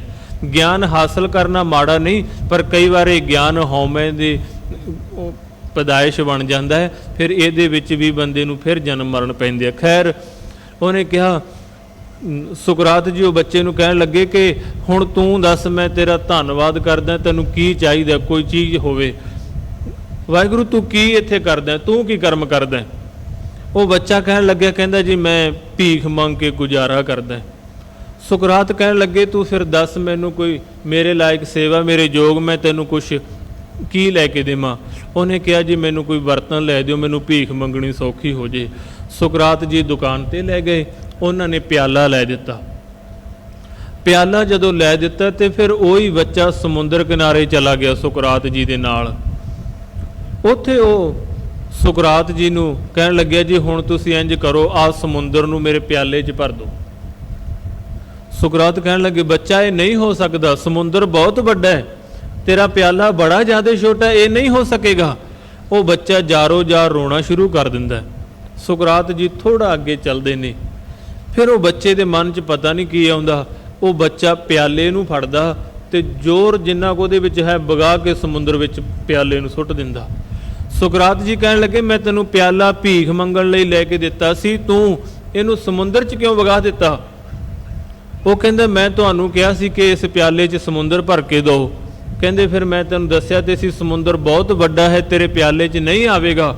ਉਹ ਕਹਿੰਦੇ, ਫਿਰ ਮੈਂ ਸੋਚਿਆ ਜੇ ਸਮੁੰਦਰ ਮੇਰੇ ਪਿਆਲੇ 'ਚ ਨਹੀਂ ਆ ਸਕਦਾ, ਇਹ ਕੰਮ ਤੇ ਹੋ ਸਕਦਾ। ਉਹ ਕਹਿੰਦੇ, ਕਿਹੜਾ? ਕਹਿੰਦੇ, ਪਿਆਲਾ ਤੇ ਸਮੁੰਦਰ 'ਚ ਸਮਾ ਸਕਦਾ ਨਾ, ਮੈਂ ਤਾਂ ਵਗਾ ਕੇ ਮਾਰਿਆ। ਸੁਕਰਾਤ ਜੀ ਨੇ ਮੱਥਾ ਟੇਕਿਆ, ਉਹ ਸਮਝ ਗਏ ਕਿ ਬ੍ਰਹਿਮੰਡ ਮੇਰੇ ਦਿਮਾਗ ਵਿੱਚ ਨਹੀਂ ਆ ਸਕਦਾ, ਮੇਰੀ ਸੋਝੀ ਵਿੱਚ ਨਹੀਂ, ਬੁੱਧੀ ਵਿੱਚ ਆਵੇਗਾ, ਉਹਦੇ ਗੁਣ ਗਾ ਕੇ ਉਹਦੇ 'ਚ ਸਮਾਇਆ ਜਾ ਸਕਦਾ ਹੈ। ਭਾਵ ਕਿ ਤੂੰ ਕਰਤਾ ਪੁਰਖ ਅਗੰਮ ਹੈ, ਕਿਸ ਨਾਲ ਤੂੰ ਬੜੀ ਹੈ, ਤੂੰ ਅਗੰਮ ਹੈ, ਤੇਰੀ ਵਡਿਆਈ ਕਿਸੇ ਨਾਲ ਤੁਲਨਾ ਨਹੀਂ ਕੀਤੀ ਜਾ ਸਕਦੀ। ਸਿਰਫ ਗੁਣ ਗਾ ਕੇ ਤੇਰੇ ਵਿੱਚ ਸਮਾਇਆ ਜਾ ਸਕਦਾ ਹੈ, ਗੁਣ ਗਾ ਕੇ ਤੇਰਾ ਰੂਪ ਹੋਇਆ ਜਾ ਸਕਦਾ ਹੈ। ਇੰਜ ਕਹਿ ਲਈਏ, ਉਹ ਪਰਮਾਤਮਾ ਗੁਰਬਾਣੀ ਦੇ ਪਾਠ ਕਰਦੇ ਹਨ ਜੀ, ਆਪ ਜੀ ਨੂੰ 52 ਅੱਖਰੀ ਭਗਤ ਕਬੀਰ ਜੀ ਨੇ ਵੀ ਉਚਾਰਨ ਕੀਤੀ ਤੇ ਗੁਰੂ ਅਰਜਨ ਸਾਹਿਬ ਸੱਚੇ ਪਾਤਸ਼ਾਹ ਨੇ ਵੀ। ਉਹ ਕਹਿੰਦੇ ਨੇ, ਕਹਿਣ ਲੱਗੇ, ਬਟਕ ਬੀਜ ਮੈਂ ਰਵ ਰਹਿਓ ਜਾ ਕੋ ਤੀਨ ਲੋਕ ਵਿਸਥਾਰ। ਉਹ ਪਰਮਾਤਮਾ ਐਸਾ ਹੈ ਜਿਹੜੇ ਦੇ 3 ਲੋਕਾਂ ਵਿੱਚ ਵਿਸਥਾਰ ਹੈ, ਜਿਹਨੂੰ ਅਸੀਂ ਪਤਾਲ ਲੋਕ, ਆਕਾਸ਼ ਲੋਕ ਤੇ ਆ ਮਾਤ ਲੋਕ ਕਹਿ ਦਿੰਦੇ ਆ। ਕਹਿੰਦੇ ਉਹ ਵੱਡਾ ਵੀ ਦੇਖੋ ਕਿੰਨਾ ਹੈ ਤੇ ਉਹ ਸੂਖਸ਼ਮ ਛੋਟਾ ਵੀ ਕਿੰਨਾ ਹੈ। ਬਟਕ ਦੇ ਅਰਥ ਬੋੜ ਨੇ, ਬੋੜ ਦੇ ਬੀਜ ਵਿੱਚ ਵੀ ਉਹੀ ਰਮਦਾ ਪਿਆ ਨਾ, ਬਿਲਕੁਲ ਬਰੀਕ ਜਿਹਾ ਬੀਜ ਹੈ। ਜਦੋਂ ਪੈਦਾਇਸ਼ ਹੁੰਦੀ ਹੈ ਸਦੀਆਂ ਤੱਕ ਉਸ ਤੋਂ ਰੁੱਖ ਜਿਹੜਾ ਦੁਨੀਆ ਨੂੰ ਤਪਸ਼ ਵਿੱਚ ਛਾਂ ਦਿੰਦਾ ਹੈ। ਤਾਂ ਕਰਕੇ ਮਹਾਰਾਜ ਕਹਿੰਦੇ ਉਹ ਬਹੁਤ ਵੱਡਾ ਹੈ, ਉਹਦੀ ਵਡਿਆਈ ਕਿਸੇ ਨਾਲ ਤੁਲਨਾ ਕਰਕੇ ਨਹੀਂ ਕੀਤੀ ਜਾ ਸਕਦੀ। ਉਂਝ ਉਹਦੀਆਂ ਵਡਿਆਈਆਂ ਗਾਈਆਂ ਜਾ ਸਕਦੀਆਂ, ਗੁਣ ਗਾਏ ਜਾ ਸਕਦੇ ਨੇ। ਤੁਧ ਜੇ ਵੱਡ ਹੋਏ ਸੋ ਆਖੀਐ, ਤੁਧ ਜੇਹਾ ਤੂੰ ਹੈ ਪੜ੍ਹੀਐ। ਕਹਿਣ ਲੱਗੇ, ਜੇ ਤੇਰੇ ਜਿੱਡਾ ਜੇਵੜ, ਤੇਰੇ ਜਿੱਡਾ ਕੋਈ ਹੋਵੇ, ਤੇਰੇ ਵਰਗਾ ਹੋਵੇ ਤਾਂ ਅਸੀਂ ਕਹੀਏ ਨਾ। ਹੁਣ ਜਦੋਂ ਕੋਈ ਹੈ ਹੀ ਨਹੀਂ, ਜਦੋਂ ਅਸੀਂ ਤੁਧ ਜੇਹਾ ਤੂੰ ਹੈ ਪੜ੍ਹੀਐ ਵਾਹਿਗੁਰੂ, ਕਹਿਣ ਲੱਗੇ ਸਿਰਫ ਅਸੀਂ ਅੱਜ ਤੱਕ ਇਹੀ ਪੜ੍ਹਿਆ ਜਾਂ ਸੁਣਿਆ ਹੈ ਜਾਂ ਦੇਖਿਆ ਹੈ ਕਿ ਤੇਰੇ ਵਰਗਾ ਤੂੰ ਹੀ ਹੈ, ਤੇਰੇ ਵਰਗਾ ਹੋਰ ਇਸ ਖਲਕਤ ਵਿੱਚ ਕੋਈ ਹੈ ਹੀ ਨਹੀਂ। ਤੇਰੇ ਵਰਗਾ ਨਾ ਕੋਈ ਆਇਆ, ਨਾ ਆਵੇਗਾ, ਨਾ ਅੱਜ ਹੈ, ਨਾ ਕੋਈ ਆਇਆ ਸੀ। ਭਾਵ ਕਿਉਂਕਿ ਅਕਾਲ ਪੁਰਖ ਉਹ ਪਰਮਾਤਮਾ ਹੈ। ਜੇ ਪਰਮਾਤਮਾ ਹੋਰ ਹੋ ਗਏ ਤੇ ਫਿਰ ਇਸ ਖਲਕਤ ਦੀ ਇੰਜ ਕਹਿ ਲਓ, ਫਿਰ ਤਾਂ ਪਰਮਾਤਮਾ ਦਾ ਵੀ ਕੋਈ ਬਰਾਬਰ ਹੋ ਗਿਆ, ਉਹਦਾ ਸ਼ਰੀਕ ਕੋਈ ਨਹੀਂ। ਜੇ ਕੋਈ ਬਣਨ ਦਾ ਯਤਨ ਵੀ ਕਰੇਗਾ ਤੇ ਉਹ ਫਿਰ ਹੰਕਾਰ ਵਿੱਚ ਮਾਰਿਆ ਜਾਏਗਾ। ਕਿਉਂਕਿ ਆਪ ਜੀ ਅਕਸਰ ਇਤਿਹਾਸ ਪੜ੍ਹਦੇ ਹੋ, ਗੁਰਬਾਣੀ ਵਿੱਚ ਇਹਦਾ ਜ਼ਿਕਰ ਹੁਣ ਵੀ ਰਾਗੀ ਸਿੰਘ ਆਸਾ ਕੀ ਵਾਰ ਦੀ ਸਮਾਪਤੀ ਤੇ ਕਰਕੇ ਗਏ ਨੇ। ਸ਼ਾਮ ਨੂੰ ਰਹਿਰਾਸ ਸਾਹਿਬ ਦਾ ਜਦੋਂ ਪਾਠ ਹੁੰਦਾ, ਸੋਦਰ ਚੌਂਕੀ ਲੱਗਦੀ ਹੈ, ਉਦੋਂ ਵੀ ਗਾਇਨ ਕੀਤਾ ਜਾਂਦਾ ਹੈ ਕਿ ਹਰਨਾਖਸ ਦੁਸ਼ਟ ਹਰ ਮਾਰਿਆ, ਪ੍ਰਹਿਲਾਦ ਤਰਾਇਆ। ਹਰਨਾਕਸ਼ ਨੇ ਕੀਤਾ ਕੀ ਸੀ? ਉਹਨੇ ਪਰਮਾਤਮਾ ਦੀ ਬਰਾਬਰੀ ਤਾਂ ਕੀਤੀ ਸੀ, ਉਹ ਸ਼ਰੀਕ ਹੀ ਤਾਂ ਬਣ ਰਿਹਾ ਸੀ। ਉਹਨੇ ਤਾਂ ਹੀ ਕਿਹਾ ਸੀ ਕਿ ਜਲੇ ਹਰਨਾਕਸ਼ ਥਲੇ ਹਰਨਾਕਸ਼, ਹਰੇ ਹਰਨਾਕਸ਼ ਭਾਵ ਹਰ ਕਿਤੇ ਹਰਨਾਕਸ਼ ਜਪੋ, ਪਰਮਾਤਮਾ ਦਾ ਨਾਮ ਨਾ ਜਪੋ। ਕਿਉਂ?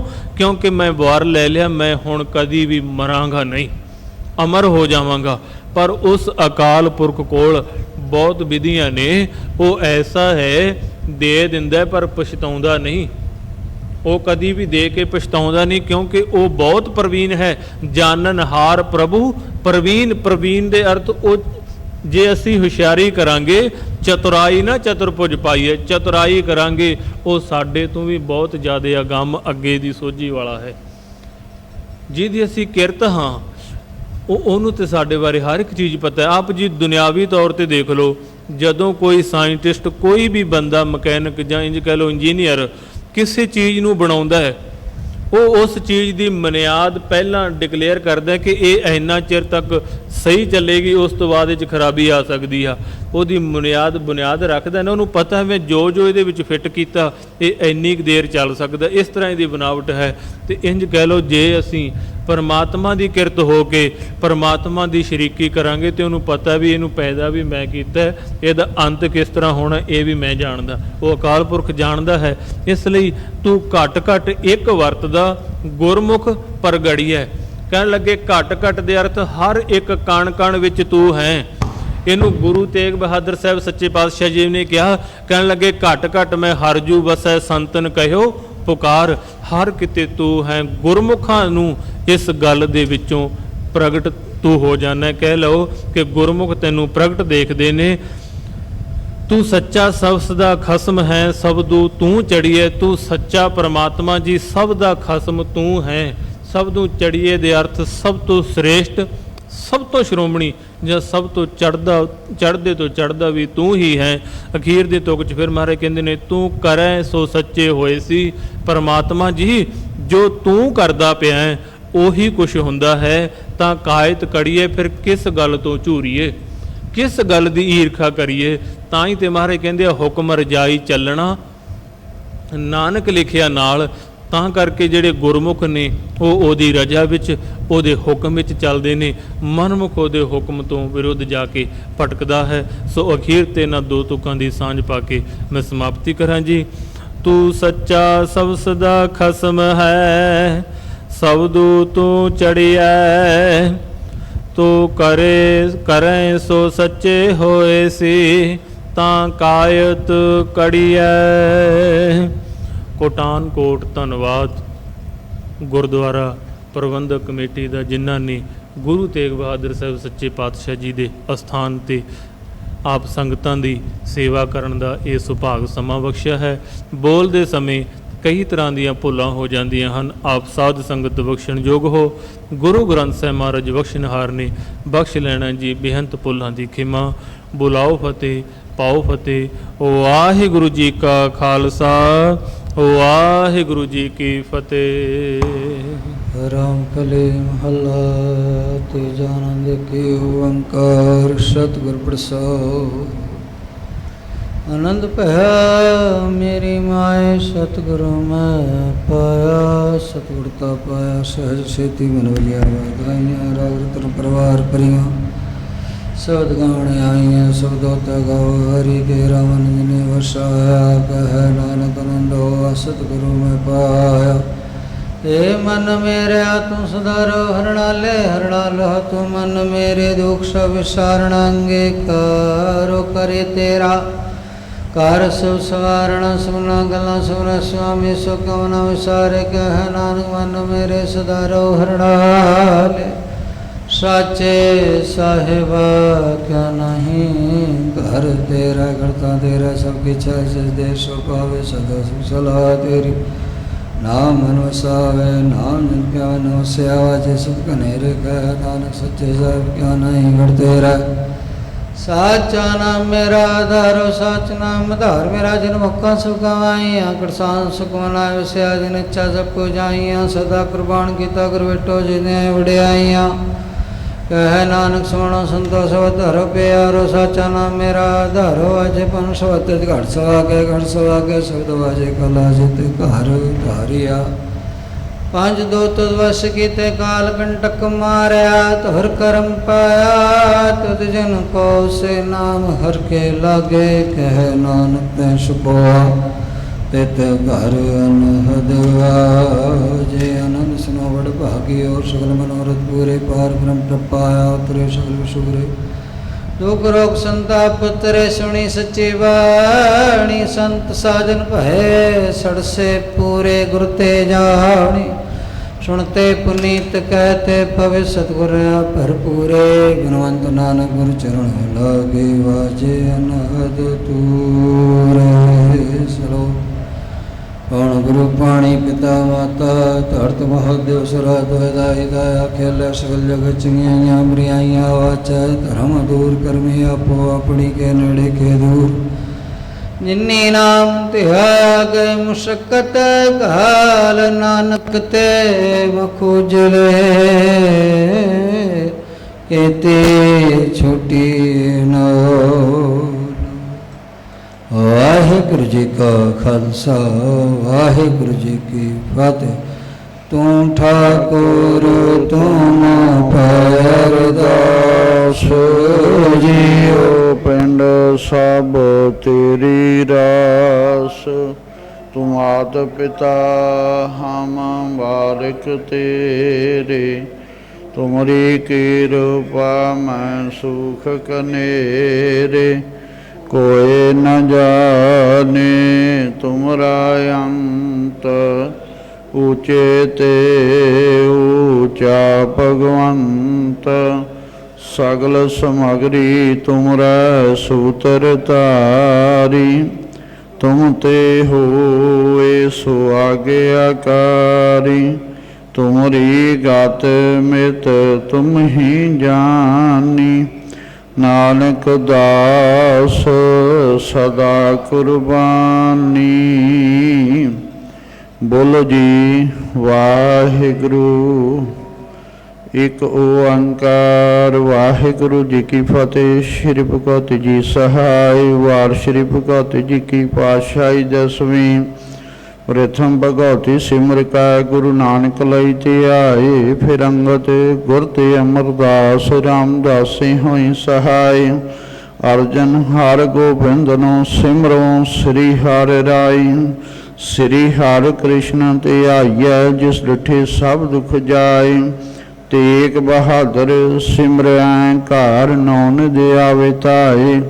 सब थाई होए सहाय। दसवें पातशाह श्री गुरु गोबिंद सिंह साहिब जी सब थाई होए सहाय।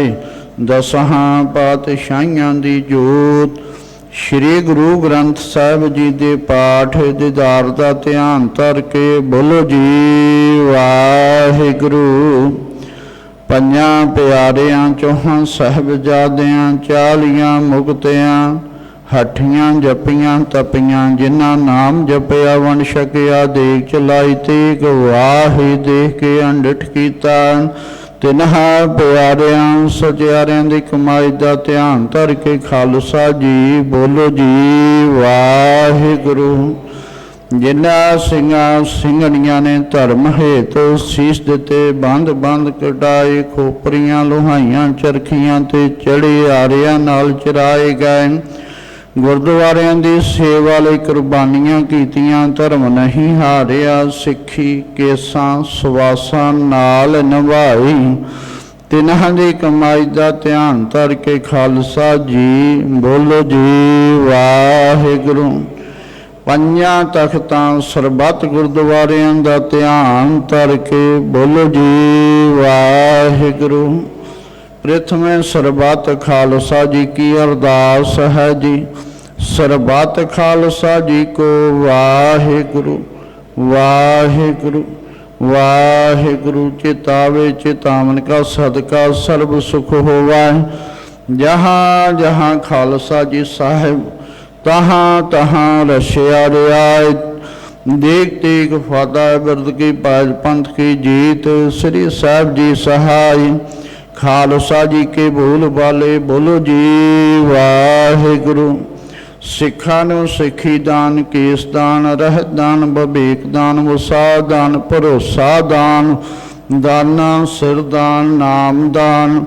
श्री अमृतसर जी देश नान चौंकियां झंडे बुंगे जुगो जुग अटल धर्म का जयकार बोलो जी वाहिगुरु। सिखां दा मन नीवा मत उची मत दा राखा वाहिगुरु। हे अकाल पुरख अपने पंथ दे सदा सहाय दतार जीओ।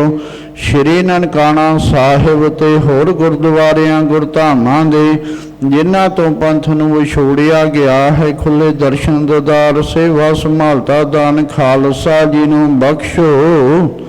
ਹੇ ਨਮਾਨਿਆਂ ਦੇ ਮਾਨ ਨਤਾਣਿਆਂ ਤਾਂ ਨਿਓਟਿਆਂ ਦੀ ਓਟ ਸੱਚੇ ਪਿਤਾ ਵਾਹਿਗੁਰੂ। ਧੰਨ ਧੰਨ ਸ੍ਰੀ ਗੁਰੂ ਤੇਗ ਬਹਾਦਰ ਸਾਹਿਬ ਜੀ ਮਹਾਰਾਜ।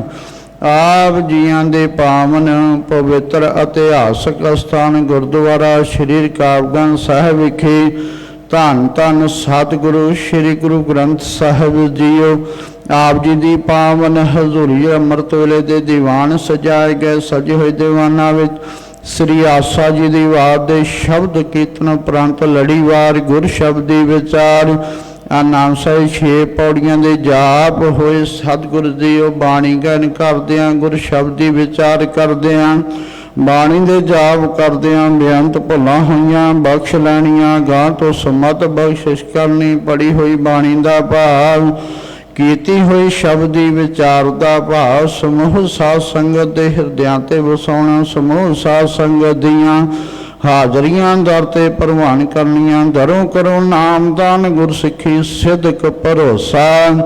ਪਰਿਵਾਰਾਂ ਵਿੱਚ ਸੁਖ ਸ਼ਾਂਤੀ ਕਾਰੋਬਾਰਾਂ ਚੜ੍ਹਦੀ ਕਲਾ ਬਖਸ਼ਿਸ਼ ਕਰਨੀ। ਸਮੂਹ ਸੰਗਤਾਂ ਵੱਲੋਂ ਕੜਾਹ ਪ੍ਰਸ਼ਾਦੀਆਂ ਦੇਗਾਂ ਭੇਟ ਹੋਈਆਂ। ਸਤਿਗੁਰੂ ਜੀਓ ਸੇਵਾਵਾਂ ਭੇਟਾਵਾਂ ਦਰ ਪ੍ਰਵਾਨ। ਸੀਸ ਤੇ ਮੇਰਾ ਭਰਿਆ ਹੱਥ ਰੱਖਣਾ। ਯਾਤਰਾ ਸਫਲਾ ਮਨੋ ਕਾਮਨਾਵਾਂ ਸੰਪੂਰਨ। ਪਾਵਨ ਦਰ ਦਰਬਾਰ ਤੇ ਹੱਥੀਂ ਕੀਤੀ ਹੋਈ ਸੇਵਾ ਦਰ ਥਾਂ ਪਾਉਣੀ। ਪਾਵਨ ਹਜ਼ੂਰੀ ਵਿੱਚ ਕੜਾਹ ਪ੍ਰਸ਼ਾਦ ਦੀ ਦੇਗ ਸੱਜ ਕੇ ਹਾਜ਼ਰ ਹੈ। ਦਰ ਪ੍ਰਵਾਨ ਹੋਏ ਦਰ ਪ੍ਰਵਾਨ ਹੋਈ ਦੇਗ ਸੰਗਤ ਜੀ ਵਰਤਾਉਣ ਦੀ ਆਗਿਆ ਬਖਸ਼ੋ। ਧੰਨ ਧੰਨ ਸ੍ਰੀ ਗੁਰੂ ਗ੍ਰੰਥ ਸਾਹਿਬ ਜੀ ਕਰੋ ਕਿਰਪਾ। ਆਪਣਾ ਪਾਵਨ ਉਪਦੇਸ਼ ਬਖਸ਼ ਕੇ ਸਮੂਹ ਸੰਗਤ ਨੂੰ ਕਰਤਾਰਥ ਕਰੋ ਜੀ। ਸੇ ਪਿਆਰੇ ਮੇਲਣੇ ਜਿਨ੍ਹਾਂ ਮਿਲਿਆ ਆਪ ਜੀ ਦਾ ਨਾਮ ਚਿਤੇ ਆਵੇ। ਨਾਨਕ ਨਾਮ ਚੜ੍ਹਦੀ ਕਲਾ ਤੇਰੇ ਭਾਣੇ ਸਰਬੱਤ ਦਾ ਭਲਾ।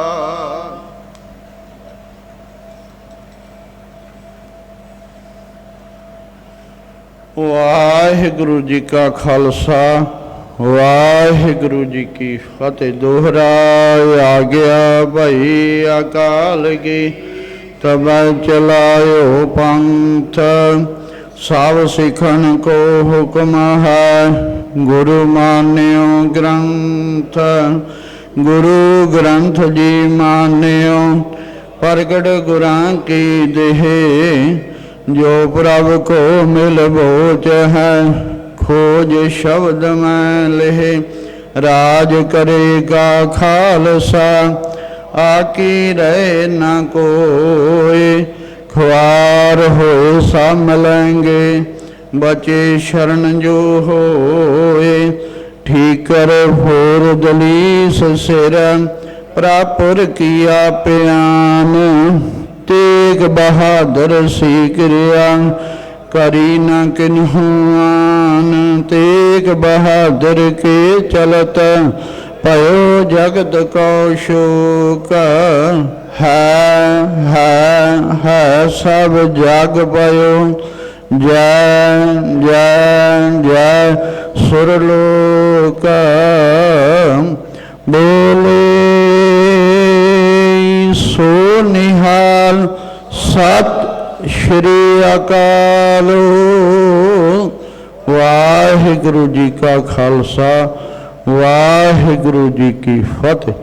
ਇੱਕ ਓੰਕਾਰ ਸਤਿਨਾਮ।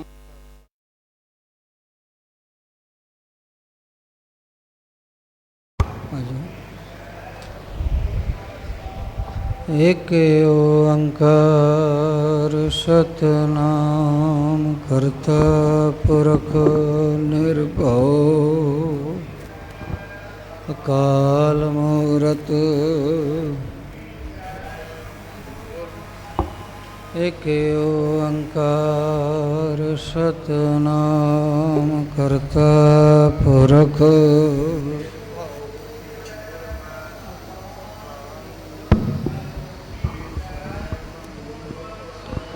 ਇੱਕ ਓੰਕਾਰ ਸਤਿਨਾਮ ਕਰਤਾ ਪੁਰਖ ਨਿਰਭਉ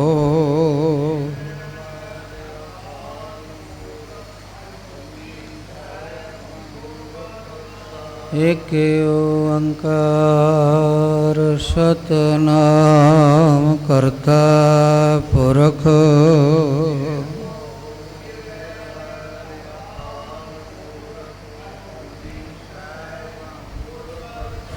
एक ओंकार सतनाम करता पुरख निर्भव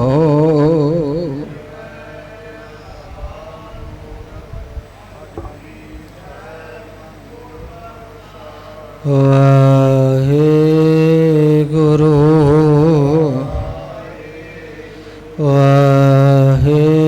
वाहेगुरु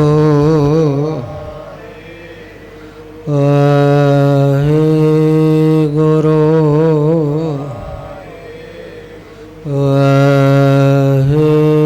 वाहेगुरु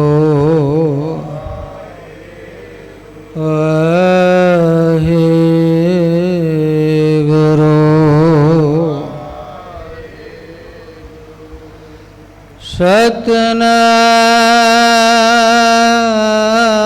सतनाम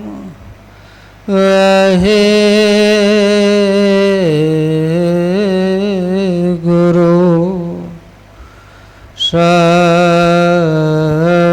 साहिब जियो एहो तन मन तेरा सब गुण तेरे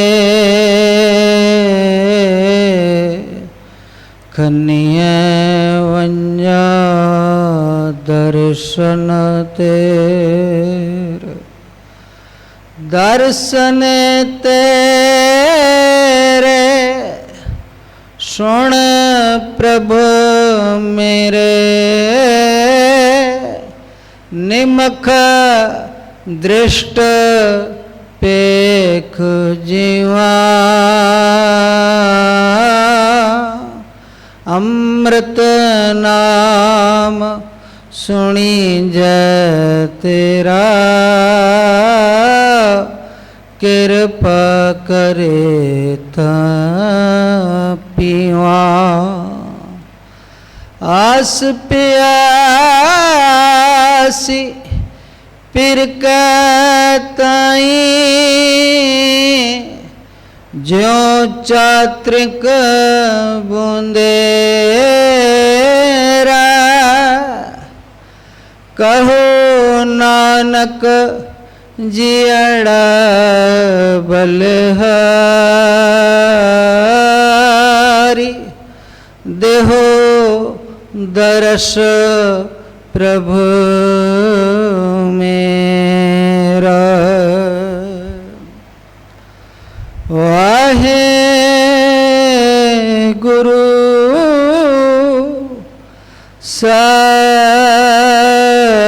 साहिब जियो सोरठ महला नौवा मन रे कौन कुमत तैलिनी परदारा निंदया रस रचयो राम भगत नह कीनी मन रे कौन कुमत तैलिनी परदारा निंदया रस रचो राम भगत नह कीनी रहाओ मुकत पंथ जान्यो तैनाहन धन जोरन को धाया अंत संग कहूँ नहीं दीना बिरथा आप बंधाया, ना हर भजो ना गुर जन सेवयो, नह उपजो कछ ज्ञाना, घट ही माहे निरंजन तेरा, तै खोजत उद्याना। बहुत जन्म पर मत तहार्यो, अस्थिर मत नहीं पाई, मानस देह पाए पद हार भज, नानक बात बताई। बहुत जन्म पर मत तहार्यो, अस्थिर मत नहीं पाई, मानस देह पाए पद हार भज, नानक बात बताई। वाहिगुरु जी का खालसा, वाहिगुरु जी की फतेह। सोरठ महला नौवां। मन रे कौन कुमत तैं लीनी, पर दारा निंदिया रस रचयो, राम भगत नह कीनी। ये पवित्र पावन महान वाग धन धन सतगुरु गुरु तेग बहादुर महाराज जी की रसना तो उचारण किए हुए जो राग सोरठ विचों साहब ने बख्शिश कीते ने, साहब ने मन नूं ही मुख रखदे आया संदेश ते उपदेश दिता है। मन सतगुरु कहंदे ने, सतगुरु के मनुख दा जिहड़ा मन है ना, यही तन दा चलाण वाला है। मन जिवें कहेगा तन उसे तरह करता है। तन की जरूरत नहीं कि मन तो खिलाफ चला जाए।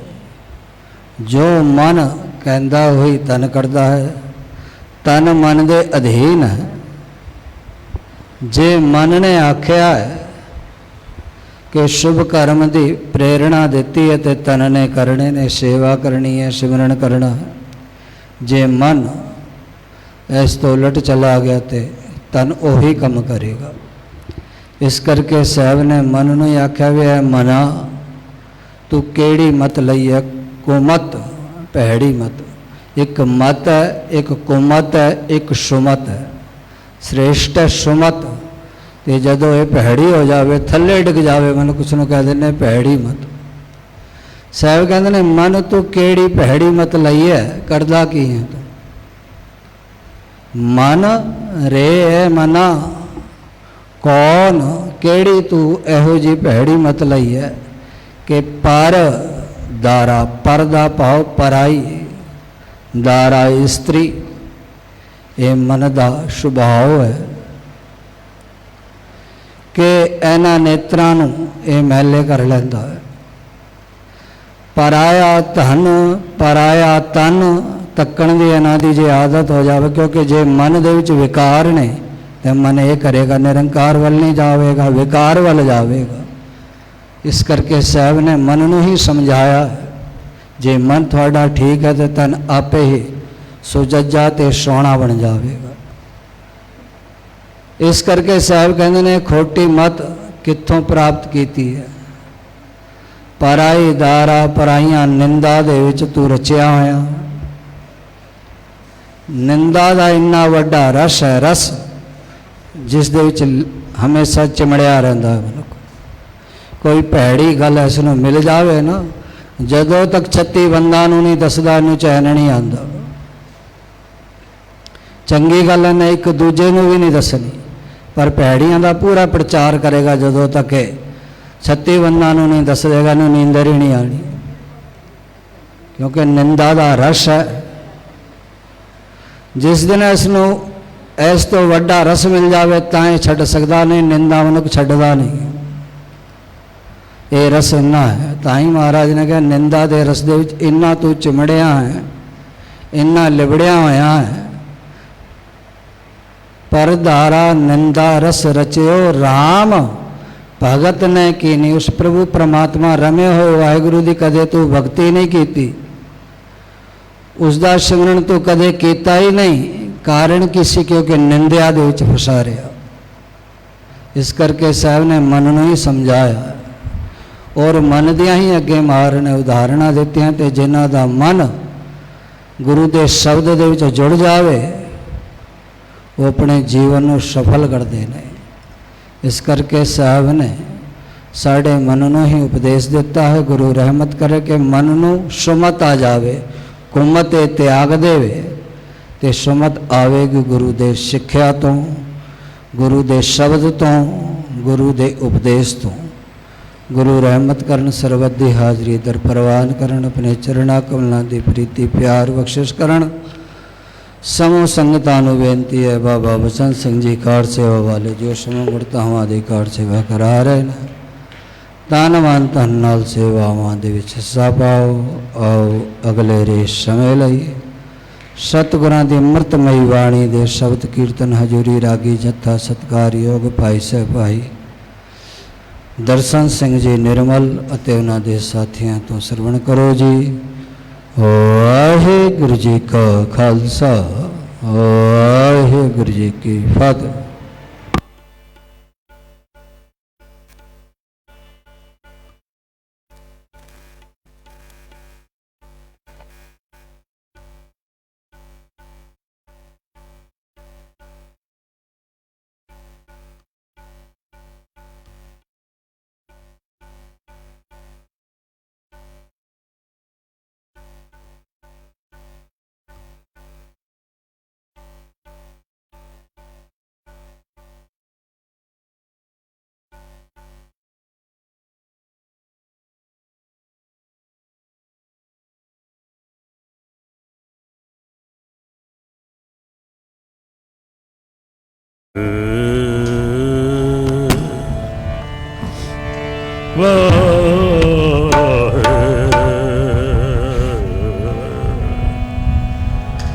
ਗੁਰੂ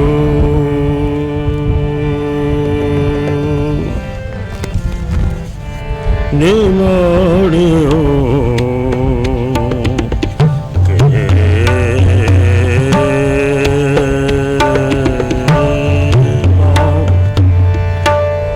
ਗੁਰੂ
जन बोलत तेरी राम नामा, हर जन बोलत तेरी राम नामा, हर जन बोलत श्री राम नामा, हर जन बोलत श्री राम नामा।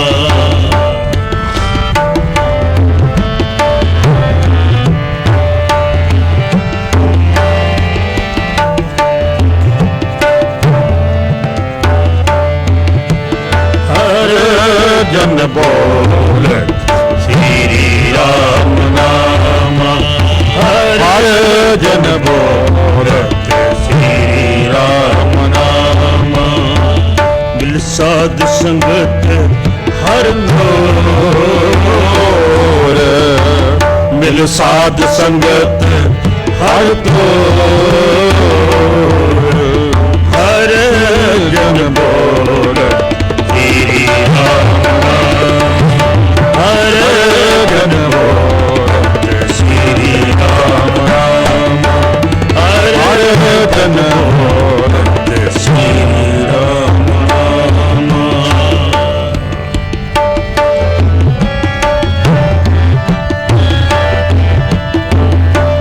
हर जन बंदो हर धन संतो, हर धन बंदो हर तन संतो, जिस लागत है नहीं ढोर,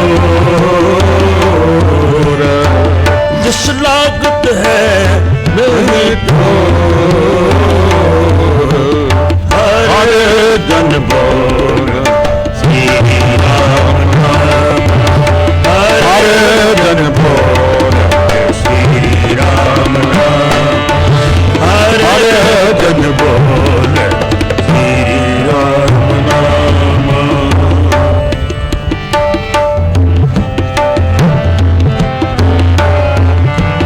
हर जन बोलत, हर जन बोलत, हर जन बोलत श्री राम नाम।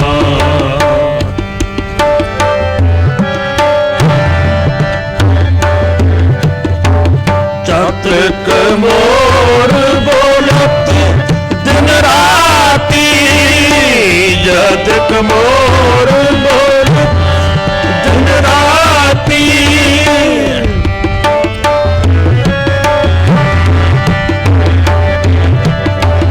चातक मोर बोलत दिन राती, चातक मोर बोलत दिन राती, सुनकर हरि की घोर, सुनकर हरि की घोर, हर जन बोल श्री राम नाम, हर जन बोल श्री राम नाम, हर जन बोल श्री राम नाम।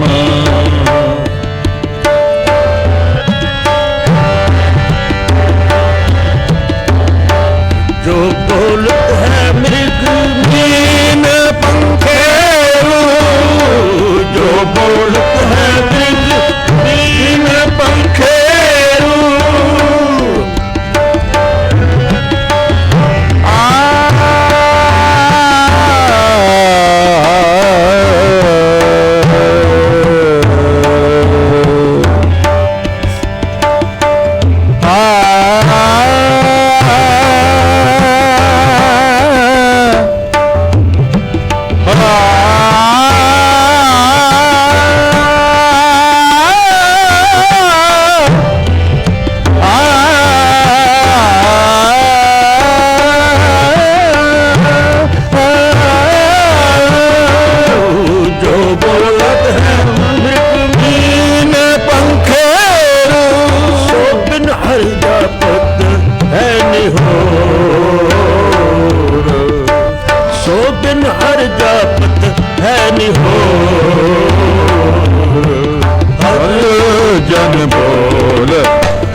जन बोल श्री राम नाम, हर जन बोल श्री राम नाम। मिल साध संगत हर घोर, मिल साध संगत हर घोर, हर जन बोल श्री राम नाम, हर जन बोल श्री राम नाम, हर जन बोल श्री राम नाम।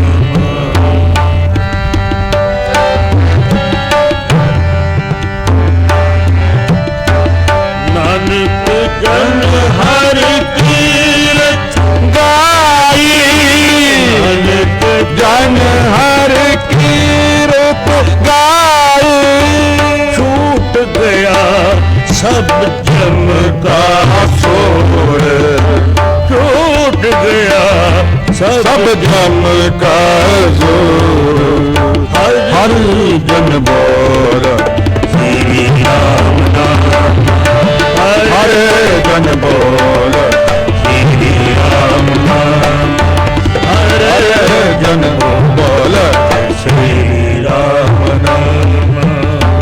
मिल साध संगत हर तोर, मिल साध संगत हर तोर, हर जन बोल श्री राम नाम, हर जन बोल श्री राम नाम, हर जन बोल श्री राम नाम, हर जन बोल श्री राम नाम।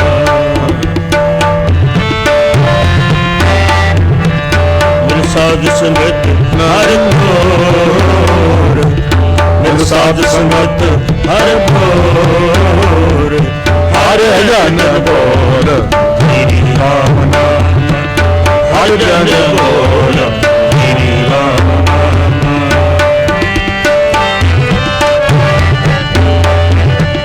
नानक जन हर कीरत गाई, नानक जन हर कीरत,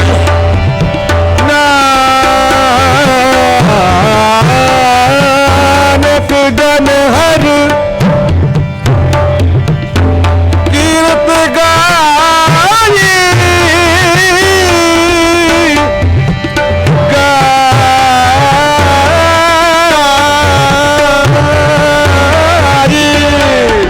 जन हर की गाई, नानक जन हर कीरत गाई।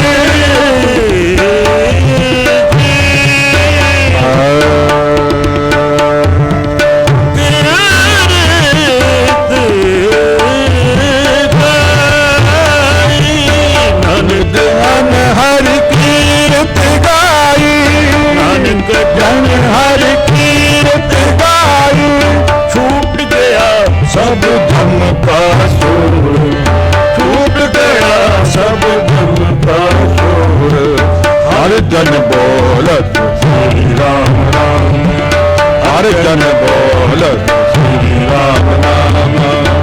साध संगत हर घोर, मिल साध संगत हर घोर, हर जन बोलत हर जन बोलत हर जन बोलत श्री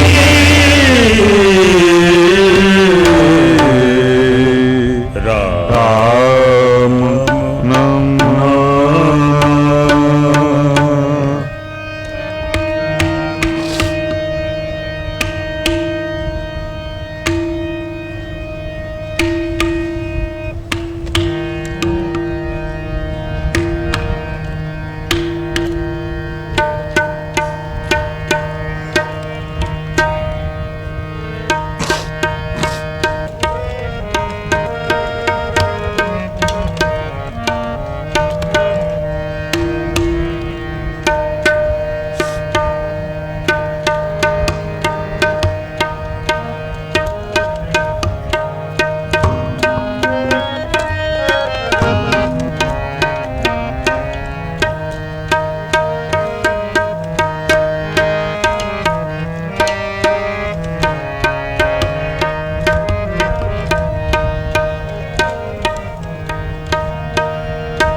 ਸਾਵਣ ਸਰਸ ਬਨਾ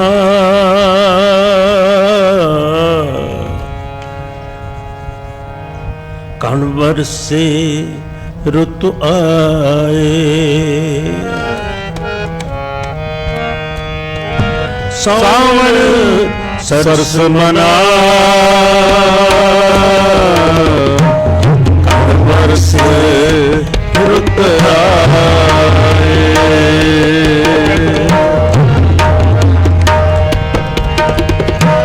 ਸਾਵਣ ਸਰਸ ਮਨਾ ਕਣ ਵਰਸੇ ਰੁੱਤ ਆਏ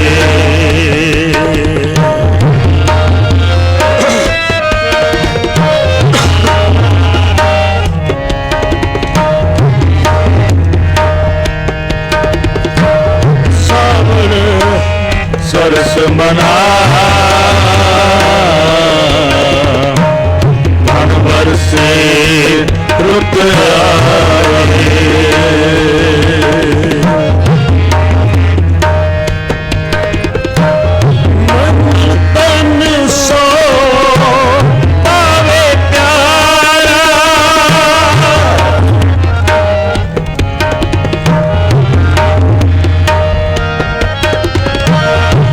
ਮਨ ਤਨ ਸੋ ਪਾਵੇ ਪਿਆਰਾ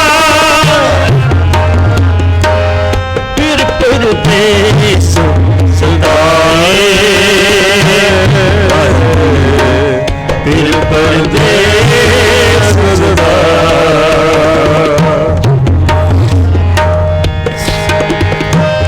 ਫਿਰ ਪਰਦੇਸ ਸਦਾਏ ਫਿਰ ਪਰਦੇਸ ਸਦਾ ਸਾਵਣ ਸਰਸ ਮਨਾ ਕਣ ਵਰਸੇ ਰੁੱਤ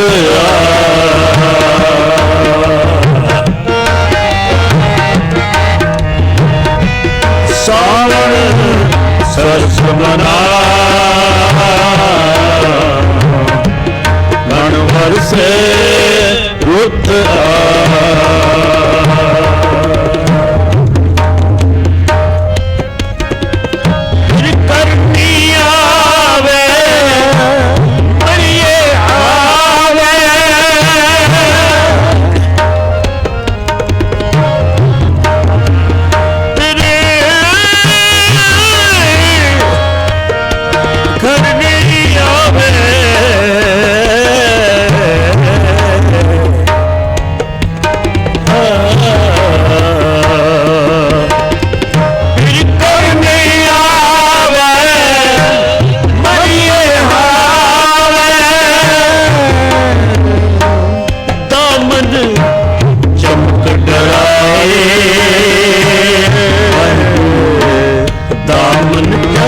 सरस मना तन वसे रुद्रा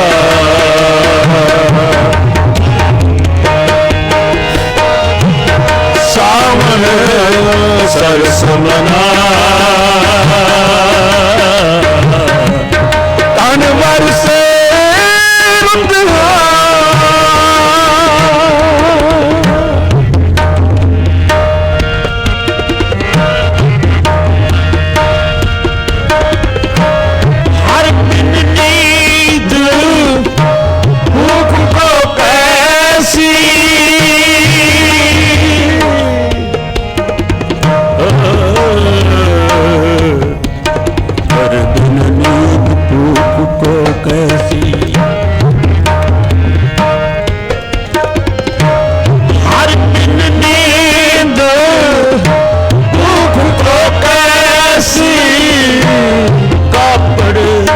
तन न सुखाए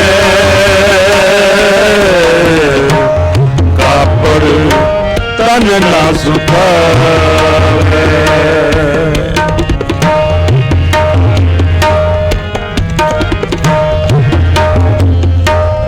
नाम सा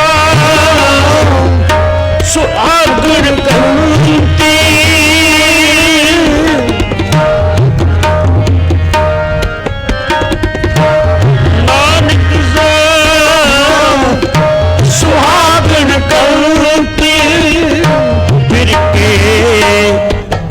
समावे फिर के अंतर समावे सावन सरस मना कनवर से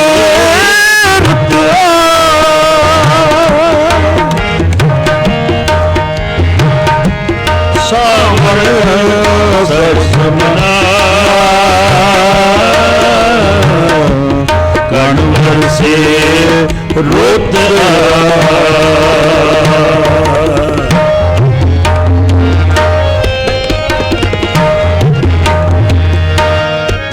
फिर करनी आवे मरिए हावे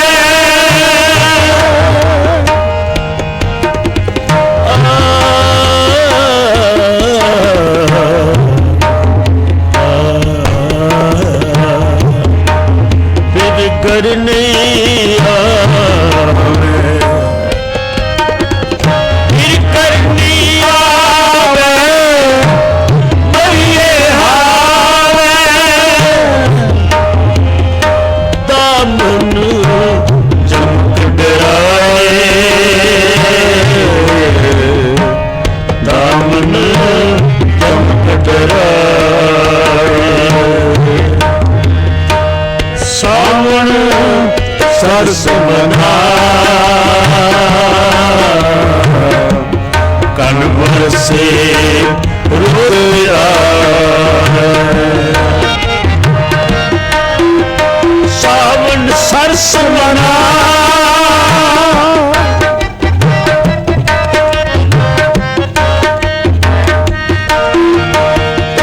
ओ सावन सरस मना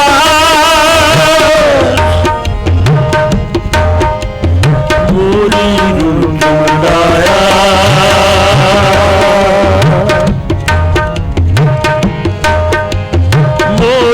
रुन ढूंढाया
ਸਰਸ ਮਨਾਇਆ ਕਣ ਵਰਸੇ ਰੁੱਤ ਆਏ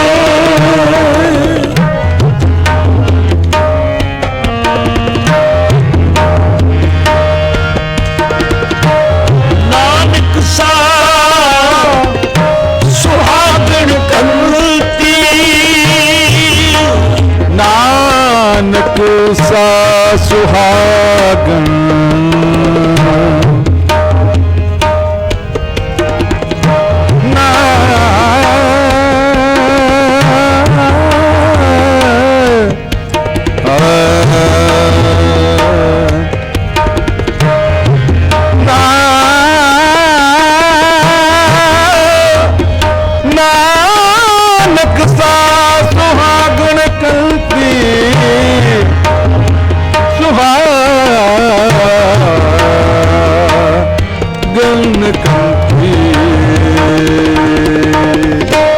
ਨਾਨਕ ਸਾ ਸੁਹਾਗਣ ਕਲਤੀ ਪੀਰ ਕੇ ਅੰਗ ਸੁਹਾਵੇ ਪੀਰ ਕੇ ਅੰਗ ਸਮਾਵੇ ਸਾਵਰ ਸਰਸ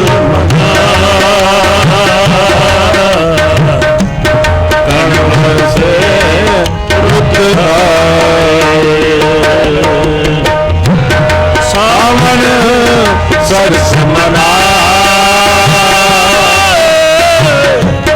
ਤਨ ਵਰਸੇ ਰੁੱਤ ਆਏ ਕਨ ਵਰਸੇ ਰੁੱਤ ਆਏ ਕਨ ਵਰਸੇ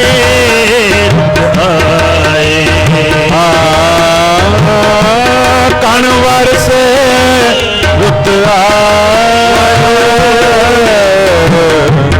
ਕਣ ਵਰਸੇ ਰੁੱਤ ਆਏ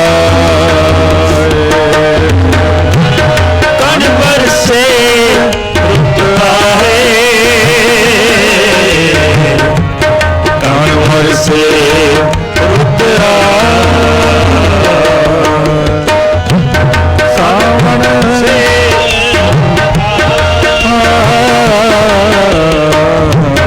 ਕਣ ਵਰਸੇ ਰੁੱਤ ਆਏ ਸਾਵਣ ਸਰਸ ਮਨਾਏ ਕਣ ਵਰਸੇ ਰੁੱਤ ਆਏ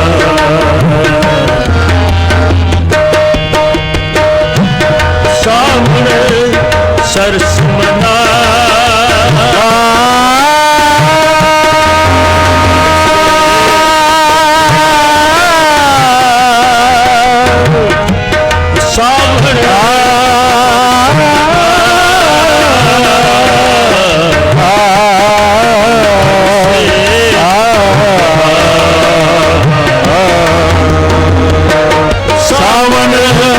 ਸਰਸ ਮਨਾਏ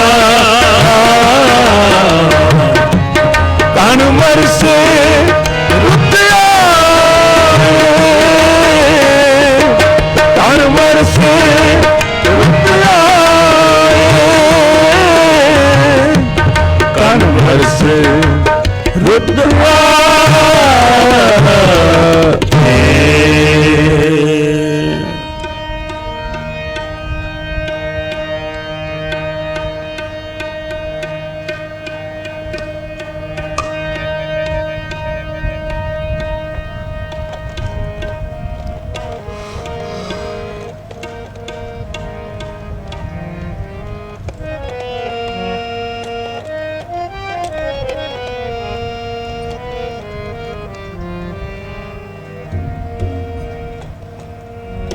ਕਟੇ ਕਸ਼ਟ ਪੂਰੇ ਗੁਰਦੇਵ ਕਟੇ ਕਸ਼ਟ ਪੂਰੇ ਗੁਰਦੇਵ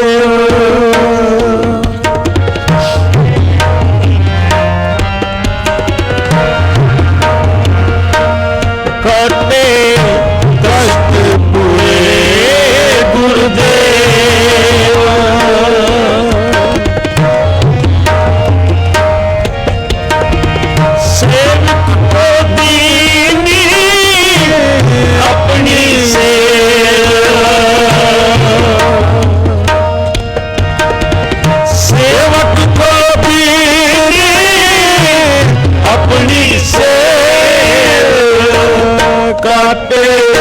कष्ट पूरे गुरुदेव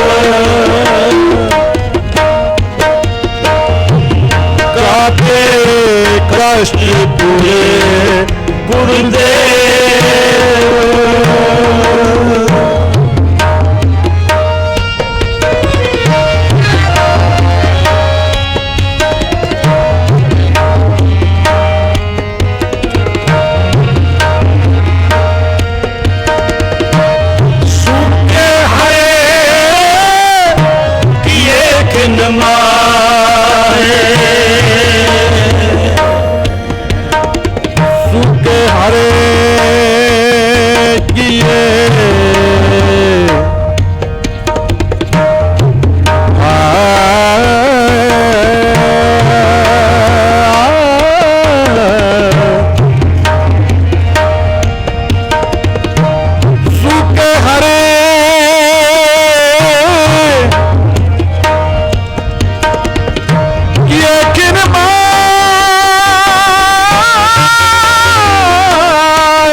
काटे कष्ट पूरे गुरुदेव काटे कष्ट पूरे गुरुदेव सेवक को दीने अपनी सेवा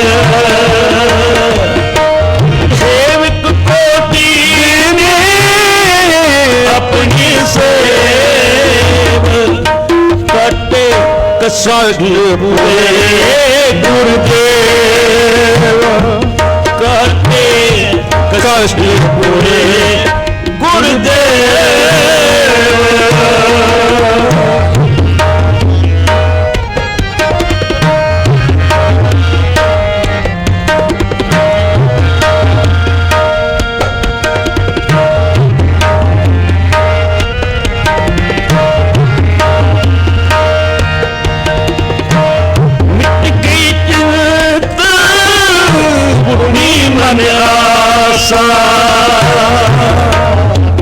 सत्कारयोग साध संगत जी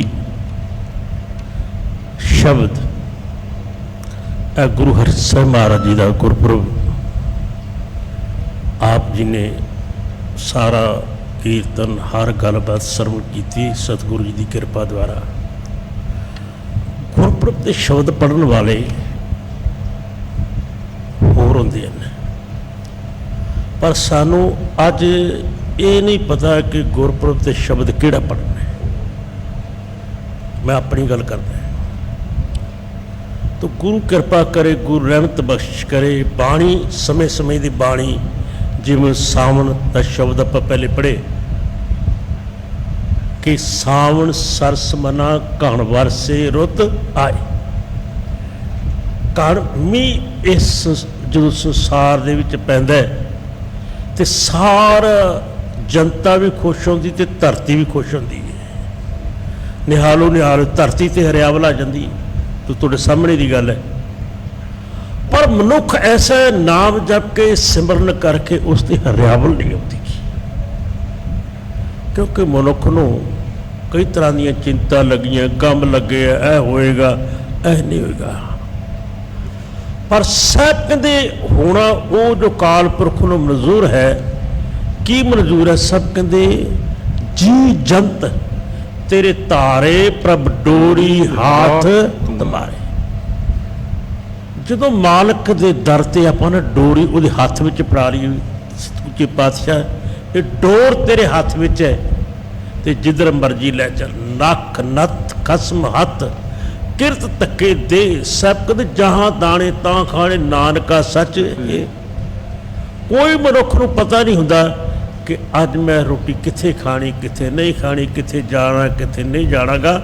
ਮਨੁੱਖ ਦੇ ਪੁਰਮ ਆਪਣੇ, ਪ੍ਰਕਾਲ ਪੁਰਖ ਦੇ ਪੁਰਮ ਆਪਣੇ ਹਨ।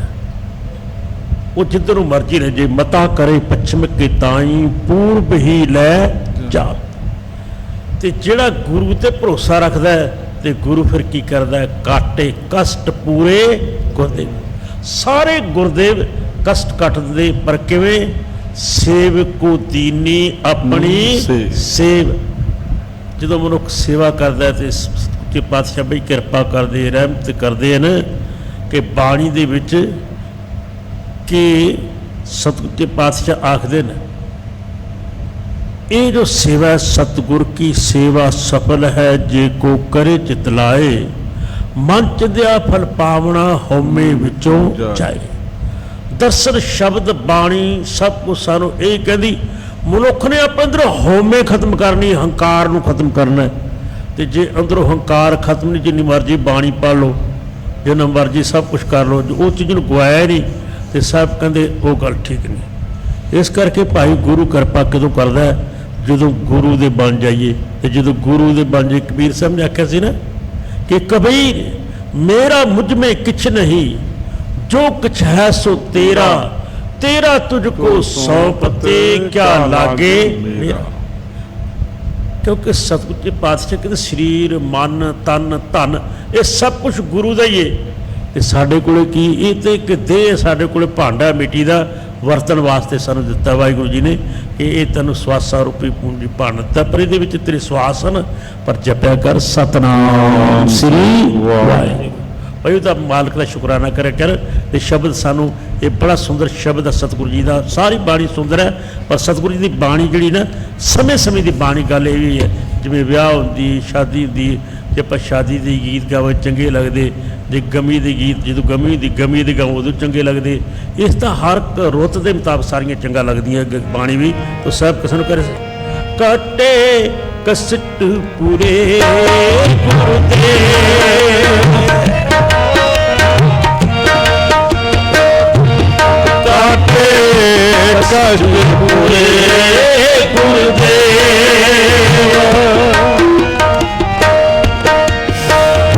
सेवक को दीनी अपनी सेवा,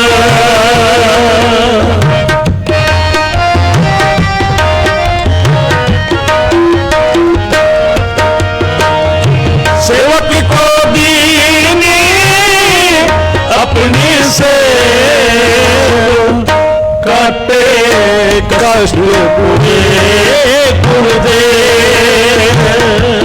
सारे पढ़ करो काटे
कष्ट पूरे पूरे गुरुदेव।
ਕਸ਼ਟ ਪੂਰੇ ਗੁਰਦੇਵ ਕਾਟੇ ਕਸ਼ਟ ਪੂਰੇ ਗੁਰਦੇਵ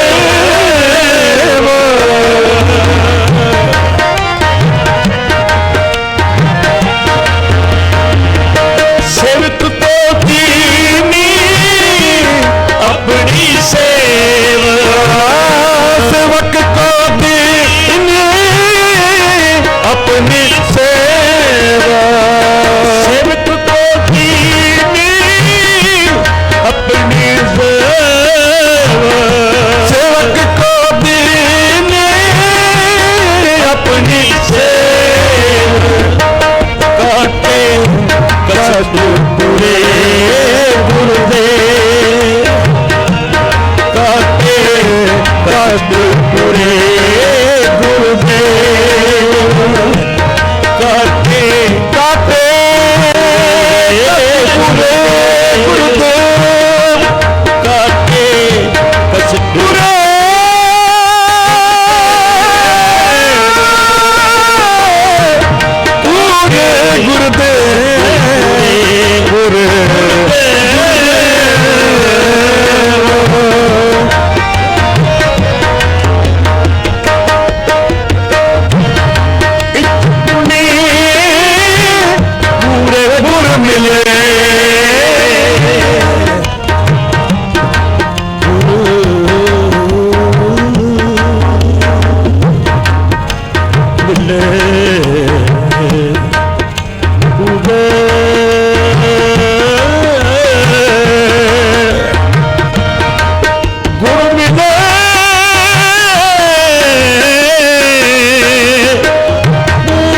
गुरुदेव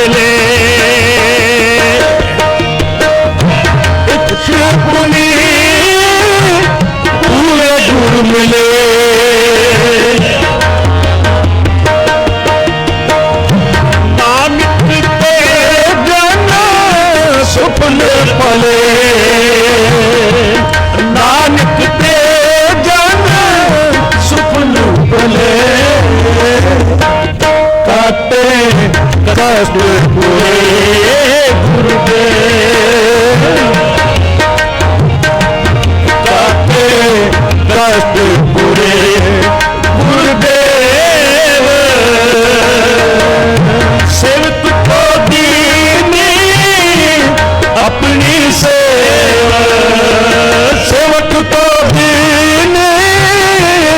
अपनी सेवा सेवक को दीनी अपनी सेवा सेवक को दीनी अपनी सेवा काटे कष्ट पूरे गुरुदेव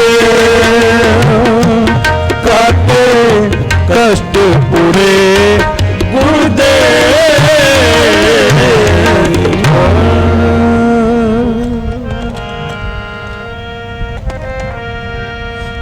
पवन गुरु पानी पिता माता तरत महत दिवस रात दो दाईंदा खेले सगल जगत आया पुरया वाक धर्म बहादुर कर्म आपो अपने के नाम तेरा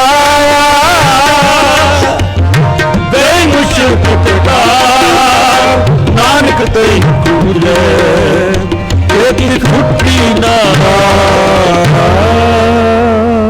तन तन श्री गुरु तेग बहादुर साहब जी महाराज आप ਦੀਆਂ ਪਿਆਰੀਆਂ ਸੰਗਤਾਂ ਨੇ ਸਤਿਗੁਰੂ ਜੀ ਬਾਣੀ ਦੇ ਸਤਿਕਾਰ ਵਜੋਂ ਕੀਰਤਨ ਪੇਟ ਮਾਇਆ ਹਾਜ਼ਰ ਕੀਤੀ ਸਰਬਤ ਨੂੰ ਨਾਮਦਾਨ ਬਖਸ਼ ਕਰਨ ਆਓ आप जी ने गुरु का हरि जस कीर्तन श्रवण किया साढ़े तो बाद सत्कारयोग भाई साहब भाई मनोज सिंह जी पंथ के महान कीर्तनी आप जी को निहाल करनगे फतेह बुलाओ जी प्यार सहित वाहिगुरू जी का खालसा वाहिगुरू जी की